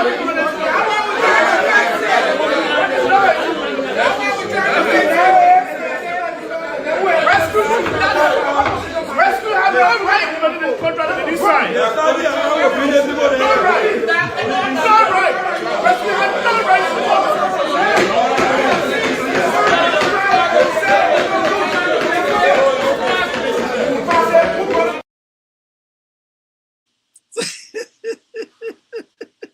Liberia is a funny country. So rescue did not buy the medicine, but rescue decided to get a medicine to the pregnant woman that want better sport. But when a rescue said the medicine was bad, and then you take the medicine from the man who said bought the medicine and medicine was bad. But then you take the medicine and get to the pregnant woman go to the medicine and the woman lose her pregnancy. Who responsible for the pregnancy? Look, Liberia is an interesting country. Look, we should stop playing with the country. And I hear somebody saying that, another senator saying that, oh, the contract was already signed. Yeah, the Liberia has the power. The legislature has the power to nullify contracts if they find contracts or concessions to be in violation of the good of the Liberian people. If it does not serve the interest of the Liberian people, you can reject contract. You can review. You can review it. You can change it. You can cancel it if you want to cancel it and pay liability. If you have to pay liability. You remember when President Booker was firing 10 new officers, when the Supreme Court said you're supposed to fire the people because they had 10 new positions, get a job back. If you can't get a job back, pay them for the remaining months you owe them. And President Booker would take money from the government, public money, and pay people money for if they had 3 more years remaining, he paid them for 3 more years that they didn't sit down in government for. Plus the new people that he appointed to the office, he paid them to and paid the other old people that he moving from there, that he's able to move from there. So when they want money, they can find it to do what they want to do. Why they cannot do it now when it comes to the Liberian people? You did not sign CTM contract to begin with, but CTM contract was not enforced, it was on pause. Now you can't matter, you already said it was wrong. Why did you execute it? Why did you execute it? Then you want to say to them, we did not sign it, but yes, you executed it. You executed it, and you had the authority to review it and to not implement or go through with it. You got the power to do that. If they didn't have the power to do that, you'd not be saying it every time calling another concession company, calling ArcelorMittal and other people to kind of get in help when you want small change from them, and you can call and get in help. Threaten to close that deal down. What's about that one now? No. Prime time conversation. We come every Thursday 3 p.m. on the East Coast and in Liberia 7 p.m. And we'll bring you discussions pertaining to Liberia and what's happening in Liberia on Kia Radio 95.9. If our stations on in Liberia, will come on Kia Radio 95.9. For our local people in the diaspora, on our live streams platforms, I want to say thank you again for being there, share the show. Now I got 2 more talking points, then I close the show for tonight. But before then, listen to this. For better future, support the Sakuni. Now, Sheikh Kouyaté has been dismissed by President Boyka, and it's just this conversation is for our prime time conversation followers. I got to bring you up to speed. Sheikh Kouyaté has been dismissed by President Boyka. Now, who is Sheikh Kouyaté? Sheikh Kouyaté is ambassador at large for President Boyka. He is one of those who ran for president during the past 2023 elections. He did not win. He did not even get 1% of the vote, but his party gave his support to President Boyka and in the what they call the UP Alliance. And so President Boyka said he was doing a government of inclusion, so he gave those who supported him for the second round, he gave them some jobs. Like the famous Appeton, he made Appeton ambassador. He's saying all over the country, right? He made Kouyaté ambassador at large. Other people like who supported him also, he put in different forms of government opposition. Now, here's the thing, right? Sheikh Kouyaté is a firebrand. When we say firebrand, means he's charismatic, right? Charismatic also means he's hot kind of guy. He's a progressive kind of guy. He's a no-nonsense guy. He has his views, he has his opinion, and he's very opinionated. He expresses himself. He doesn't keep what he feels to himself. He feels that he got that Pan-African spirit. He feels like Africa, is not getting the right deal. Ain't no resources in our country not being properly, deal that out to foreigners, meaning we're giving concessions out, and concessions are not in the best interest of Liberian people. He believes that when people come to negotiate contracts in Liberia, for our natural resources, whether that gold, rubber, or iron ore, diamond, he said that they don't get us our red share. He not only that, this guy is a mover. When I say mover, this guy ain't want to talk about money. In fact, he said, I won't be paid by the government. Or what the letter he wrote, he said, I won't be paid by the government. But the guy is traveling all around. He's meeting other presidents, especially in Africa. He's meeting other presidents. He's meeting other top diplomats around the world. He said he mango your way through. And he got a contact. He attending major conferences. And he making some major foreign policy statements and things around the world. And the last one he was on in one other major conference with European leaders, he said, with boldness, he said, and I want to say that Liberia and Africa, we have never gotten the fair share of our resources. In fact, when our people make deals in our country, our president and our leaders, they take envelope and they make bad deals for our people. From the very founding of Liberia, even in Africa, blah, blah, blah, we have never got the rest share for our resources. That's the kind of guy he is. The kind of Julius Malema kind of guy. The kind of guy like, if you ever have a Patrick Malumba kind of guys, those kind of guys. I ain't know what they can talk firebrand. That's the kind of guy he is. So United Party people been eyeing the guy. They're saying that the guy here, the guy going, meeting foreign president all around, meeting major dignitaries, attending some major conferences. The guy voice increasing. So we got to find a way to get to this guy here and knock the guy down. Other than that, this guy will get relevance and become very important before 2029. He'll be handful.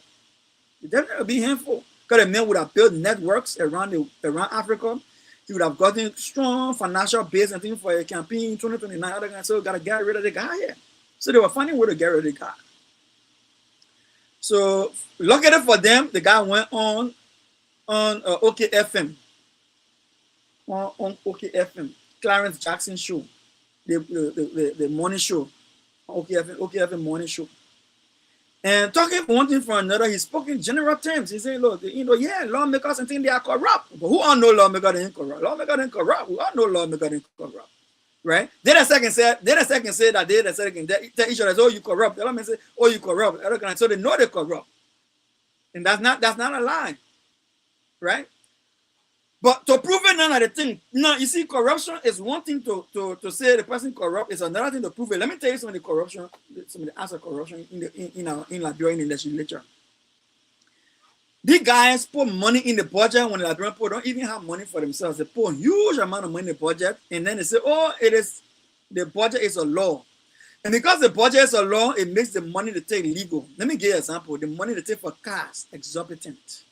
Now, can lawmakers be getting $45,000 car and things like that for themselves after every 3 years or 2 years, according to them? After every 2 years, they get another $45,000 cars and things like that. Get us many different kind of monies, all kind of different type of monies. Pay us heavy salaries. Students don't even have buses to go to school. Children can't even pay registration fees. You remember the latest report, World Bank said, oh, you know, Liberian children, a lot of them, they not finish school, the girls, a lot of them not finish school because they couldn't pay fees. Simple fees. Even though we got free primary education in Liberia, but just the registration fee, all the little thing that they attach to the registration fee, public, after a private school, public school, children can afford it. Now I see the Senate trying to pass a bill to drop all those fees, those registration fees in public school. I hope they can do it. That would be a good thing. So, because it's a favorite brand, UP were looking for this guy, setting for this guy. Now the man come on, okay, and say, oh yeah, the legislators, and you know, are corrupt. The man say, oh, I think what I see, man, breeze. No, I read in the court, the man can explain. What do you mean? You mean bringing us to shame? Say we are corrupt. So, Coin to come and explain. Meantime, the man on Facebook or on a platform and LinkedIn and things say, I will not apologize. I stand by what I say. In fact, I'm going to the legislature as a mirror. When they see me, they will see the reflection in it with me going there to stand by what he say. So before you could get there, President Boga called him. So my man, you go down there. That whole House of Representatives, I'm a House of Representatives. In fact, the speaker, I'm a region speaker. All the men down there, the 49 men under there, or 47 men under there, who can pass things that can't even read 49 vote, but they can mango is. The men ain't got 49 vote. They couldn't remove fanatical vote 49 vote because they didn't get 49 votes. That the 40 need to make some decision to override all the friends. They didn't get 49 votes. Didn't got it. Even for nothing, didn't got it. The Yeka Koruba said instead of doing 49 votes to get rid of Yeka Koruba. They said they didn't get that 49 vote. They didn't get it, which is a 2/3 of the House. They didn't get that 49 vote. Let me show you what I mean by that. Listen to this. I'm speaking to my Unity Party brothers and sisters. You all need to stop what you're doing. There are people that came with the Unity Party. The president realized that they mean well. But somehow, some of you people in the Unity Party believe that every government job belongs to you. I'm telling you now. That somehow this person should not be over there because it's too strategic. Yeah, this is what you people are doing. That person is supposed to be there. If you're not undermining them, you are sending people to them. They are insulting them. They are tarnishing their reputation. They are undermining them. When 2029 comes, you want to make friends. I've been disrespected, cussed out for 2 years, insulted, lied upon, over and over, sabotage. I ain't ready to talk yet. I told you I ain't get no allotment since no third quarter, no fourth quarter to the procurement process. Another idiot they call Guyson Reed wrote something stupid because he doesn't understand. No wonder why Guyson Reed is stupid. He thinks I should go lobby with the budgetary committee. Over 400 million was added to the budget for 2026. From 800 million to 1.2 billion. That constitutes over 400 million added to the budget. Not a dime was given to LBS. The $45 million that was being pushed around again, we were told to wait. And at the end of the day, what happened? $0. Some individuals within the Unity Party will have to calm down a little. You did not win this election on your own. And the government may be a Unity Party government, but you need other people to work with you and to help you. And everybody that is not a UP person that has an institution is disrespected by your partisans, most of them. Insulted on a daily basis. If you continue on this note, you will have problems in the future. It's politics. People came to help you. People are working with you. Respect them. As per our rule in the Constitution, Article 38, that gave us the right to form our rules, there is something there for expelling or suspending lawmaker on cause. If that process is followed, I can vote again, Honorable Kolba. But under this particular circumstances, whatever you see parading on Facebook, I'm going to town on Sunday evening after here. And by Monday, I'm going to be on the ground at the Capitol building. I'm going to follow up. If that is true, that listing was posted, I want to know who signed that. And that is something I'm going to follow up. So I'm saying to you that whatever you see on Facebook, I'm not seeing it, I'm here, so I don't know what is that. So I will say that is not me on the basis of that. But have you signed any document relative to Honorable Koriba? No. I always say forget about the past. So no. He said, have you signed a document concerning Yeka Koriba? No. Using fact when saying, in fact, they want everybody in government to be pro-unity party. If you're not pro-unity party, they come after you. So they went after Yeka Koriba as well. They say, oh, Yeka Koriba said some things, or they say, blah, blah, blah. They tried to get rid of him. They didn't even have 49 votes. What I'm trying to say. And then they even faking votes to make 49 votes. They see what they couldn't get 49 for the Speaker Kofa, and the plan failed. They had to come back and obey the Supreme Court. They see what Yeka Koriba, the plan failed.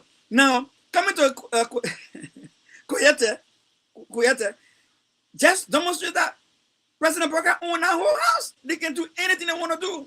Whether they have 49 vote, they didn't get 49 vote. Anything President Burger wanted to do, they would do it. Anything. If the minister they were lying, President Burger would not tell them, say, y'all go investigate people, or let them go investigate them for fraud or for malpractice. Nothing will happen. Nothing will happen. Nothing. Now, don't forget now, they get lawmakers, they get the law interpreter, the Supreme Court, and the judicial branch, and then they get a law executor. They won't execute the law, the executive branch as President Burger. If President Burger does not execute the law, nobody executed for them. Nobody executed. In other words, if those men at the Capitol building misbehaving, doing some bad things, doing some things that are not supposed to be done, the police will go there and defend them instead of bringing them to the law. They will shoot them to do anything they want to do. And nothing come out of it. Even Jada, Senator Jada, you saw talking the right now for against Yeka Koriba. You can get anything from here again. You can get anything about that failed vote. When Yeka Koriba complained to the Supreme Court and they left Yeka Koriba case and went and Justice in Chimbo, Yusuf Kaba went and talked something totally different, talking about whether the House received a letter or not received a letter from the Supreme Court, and what they were discussing. You didn't talk anything about the due process that Yeka Koriba actually went there for. Zero. Up to now, anything you heard? No. The whole government is operating under President Burger. So President Burger called Shaq Koyete, say go up and go down and go apologize to the people. Got them, my people. The guy went there, heavy-hearted, broken. He didn't even know how to start to say I apologize, but he tried all the way to try to spin it over the men and say you got to apologize. Meanwhile, they record him so they can put on social media to embarrass him. And then they caught what they want to call to put on social media. Say, oh, they may apologize. So they break a win now. When they say in Liberia, say we'll break a win, and they say now they make it toy again. They make under our control. So the guy came outside. He can't sleep. Anybody who really love Liberia. I hear President Burger and people then saying love Liberia, think Liberia better. They don't love Liberia zero. They don't love Liberia nothing. If you say you love Liberia, Meta, you say what's a bad deal, you give Meta a flying color, bam, you let it go. You say CDM was a bad deal, you can't let CDM go, bam, bad deal gone. Beer Mountain, bam, gone. Not only that Beer Mountain gone, but you use Beer Mountain and when you shield them against the people, all of the neglect and pollution in Beer Mountain, you shield Beer Mountain and carry gunmen there and kill people in Kinjaw in the name of Beer Mountain. You kill people in Kinjaw, you kill citizens in the name of Beer Mountain in Kinjaw. You don't love Liberia. You don't love the Liberian people. No, that's not true. That's a lie. President Burger, you don't love the Liberian people. But in addition to that, Asada Meta, nobody know what Asada Meta take from the country. Nobody know what I'm going to benefit Asada Meta making beside what they tell Liberian people they're making. They're holding a secret to their chest. You still go and get Asada Meta another 25 years of agreement in the country. And you went there and campaigned for Asada Meta by saying, oh, I think the president, Asada Meta doing good. When people, as soon as you think about it, the people were there demonstrating for bad conditions at Asada Meta. Today, the Senate is arguing that Asada Meta can still not keep up its deals that it committed to the country on its agreement that is signed again for another 25 years. LTM, Liberia Traffic Management, was again an incident in the Senate right now because of bad deals again with the Liberian people. Y'all let them go through. You say, oh, CDC, I know that you don't want to get it, the pregnant one, baby. the tablet to take is spoiling the baby. Now again, he says the Liberian travel management doing bad deal in the country. Saying on there, no, you don't love Liberia. So we have to say, we have to shock, we have to say, and say, no, the guy going back. His conscience cannot serve him. His conscience cannot serve him. He sat up for long and said, no, I got to talk, I got to speak out. No, I cannot allow that thing to go down like this in history. History will not judge me right if that thing go down like this in history. He came up and said, look, I stand by what I said, and I remain on what I said. I apologize for the misunderstanding in terms of how you portray what I said, but I stand by what I said. I hold my word. My word remain my word, and I will not go back on my word. They're usually if I gonna say, you want to close people's mouth, you want to beat people down. Once they're not part of Unity Party and they're not saying what Unity Party wants to hear, you want to beat them down. But that's what I was saying. Check Kuyate. That's the reason why before you go to become a government of inclusion, you got to be aware of the political terrain. Number one, if you want to work in the regime, you cannot be the one to criticize the regime like that. It's fair game. If you want to be that critical, you got to stay on the outside. So maybe you want to try a lot, and then, I mean, it did not work. Well, you play your game, they play the game, and that's how it ended. I would have, if I were you, like I said the last time when I spoke on this issue, if I were you, I would have resigned. Rather than waiting for President Boga to dismiss me, I would have resigned. Right? But you say you will not resign again. Maybe there's a way you can spin it again, that you did not resign because you were of good conscience. You did not do anything wrong that you think you should resign for. So if President Boga think he got the conscience to fire you, let him fire you. Then it shows who got the conscience of the country. So you got a better conscience. President Boga does not have a better conscience. President Boga does not have a better conscience, right? So I want to close on this last note. The issue with what my political leader, Alexander Cummings, wrote the LACC, asking LACC to investigate the Mana Royal Union project in Foya Lofa County, where we got the Guinean soya still there, and President Boga is doing nothing about it, and now everybody pretending the Guinean soils are not there anymore, which is very bad for our country. You cannot have foreign army on your soil and then you be pretending that nothing happening there for a reason that even lawmaker got wrongfully expelled. And you're pretending I can either say nothing happening there, right? Wrong. So President Boga went and built a property in Foya using public money, but did not follow proper procedure. So ANC asked the LACC to look into that matter and investigate. LACC chair, Councillor Alexandra, has replied us and said, you know what? Okay, we'll look into it. We'll review and see if there's any merit. We are calling on Councillor Alexandra to go more than just review. Your review should be strong enough to go as far as to an investigation, because this case has more merits than majority of the cases that you have investigated already. This case has proof that the president admitted that the project started without his knowledge. This case has proof that public money was spent on this project.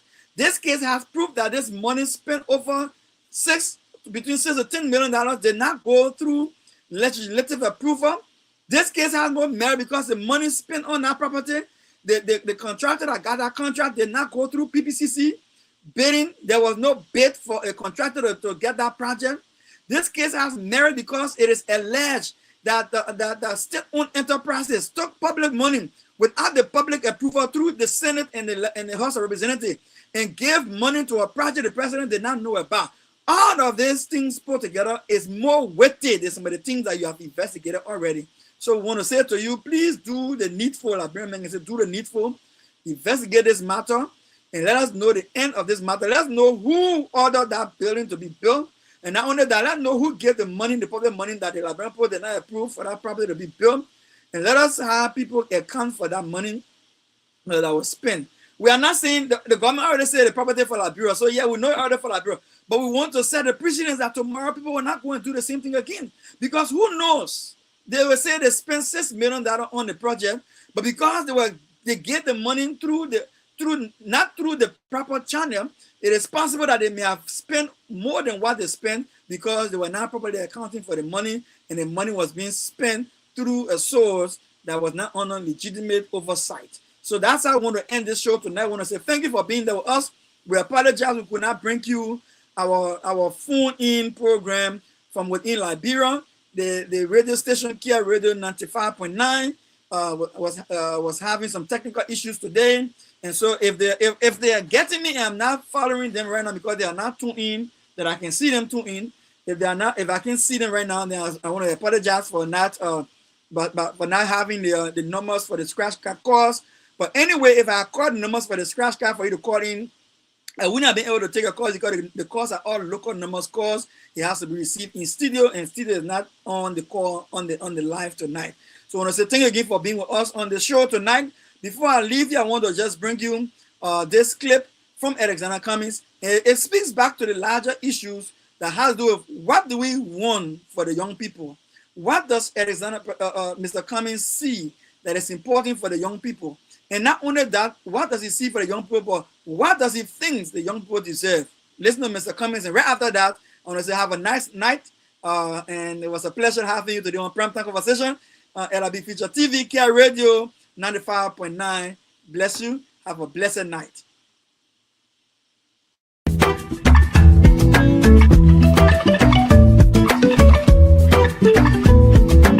Welcome to all of you. It's good to meet, young Liberians. You all represent the future of our country. We came here to attend the Africa CEO Forum. So it's a forum of many CEOs from around the continent. I'm glad that all of you are in school. Some of you are finishing. We want to create the right environment in Liberia so that, one, we can improve our schools, so you don't necessarily have to leave to come to school. It's not a bad thing to come to another country to go to school. It's a good thing. But I wish we had the quality of institutions that they have here so that you don't have to do that. And most importantly, I wish the economy in Liberia was doing well, so you have jobs to go to.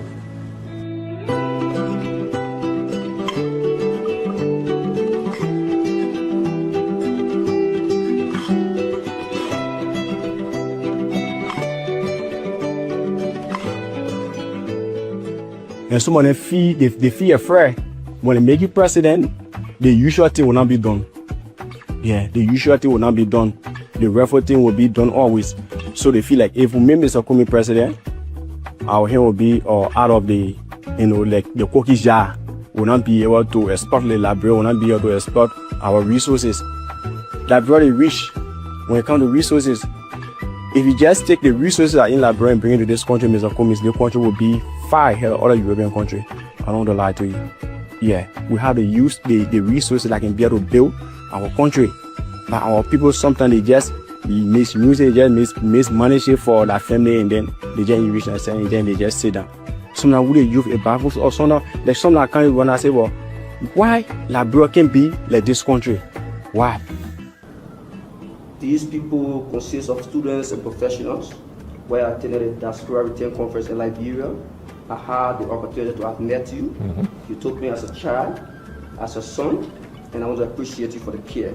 Also, during our communication, our conversation, you did promise the Liberian community Rwanda financial support for our sports tournament, and you did fulfill your promise. I'd like to appreciate you. When we took power as a leadership, we promised the community that we would not the community do sports activities. So now, as we speak, we have almost 6 to 7 chapters within the Liberian community in Rwanda, and our chapter tournament is ongoing currently through your financial help. We want to appreciate you. And come Sunday will be our final games. So we appreciate you, and we hope the relationship continues. So thank you very much, and that God keep blessing you. Thank you.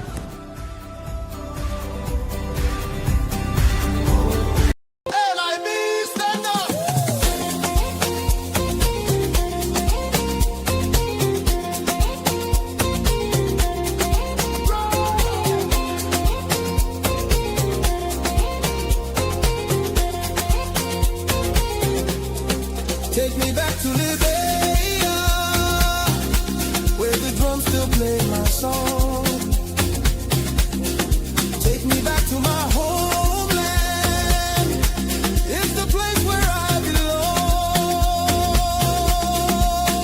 belong. LIB Future TV, giving voice to progressive Liberians, speaking about politics, entertainment, and local news.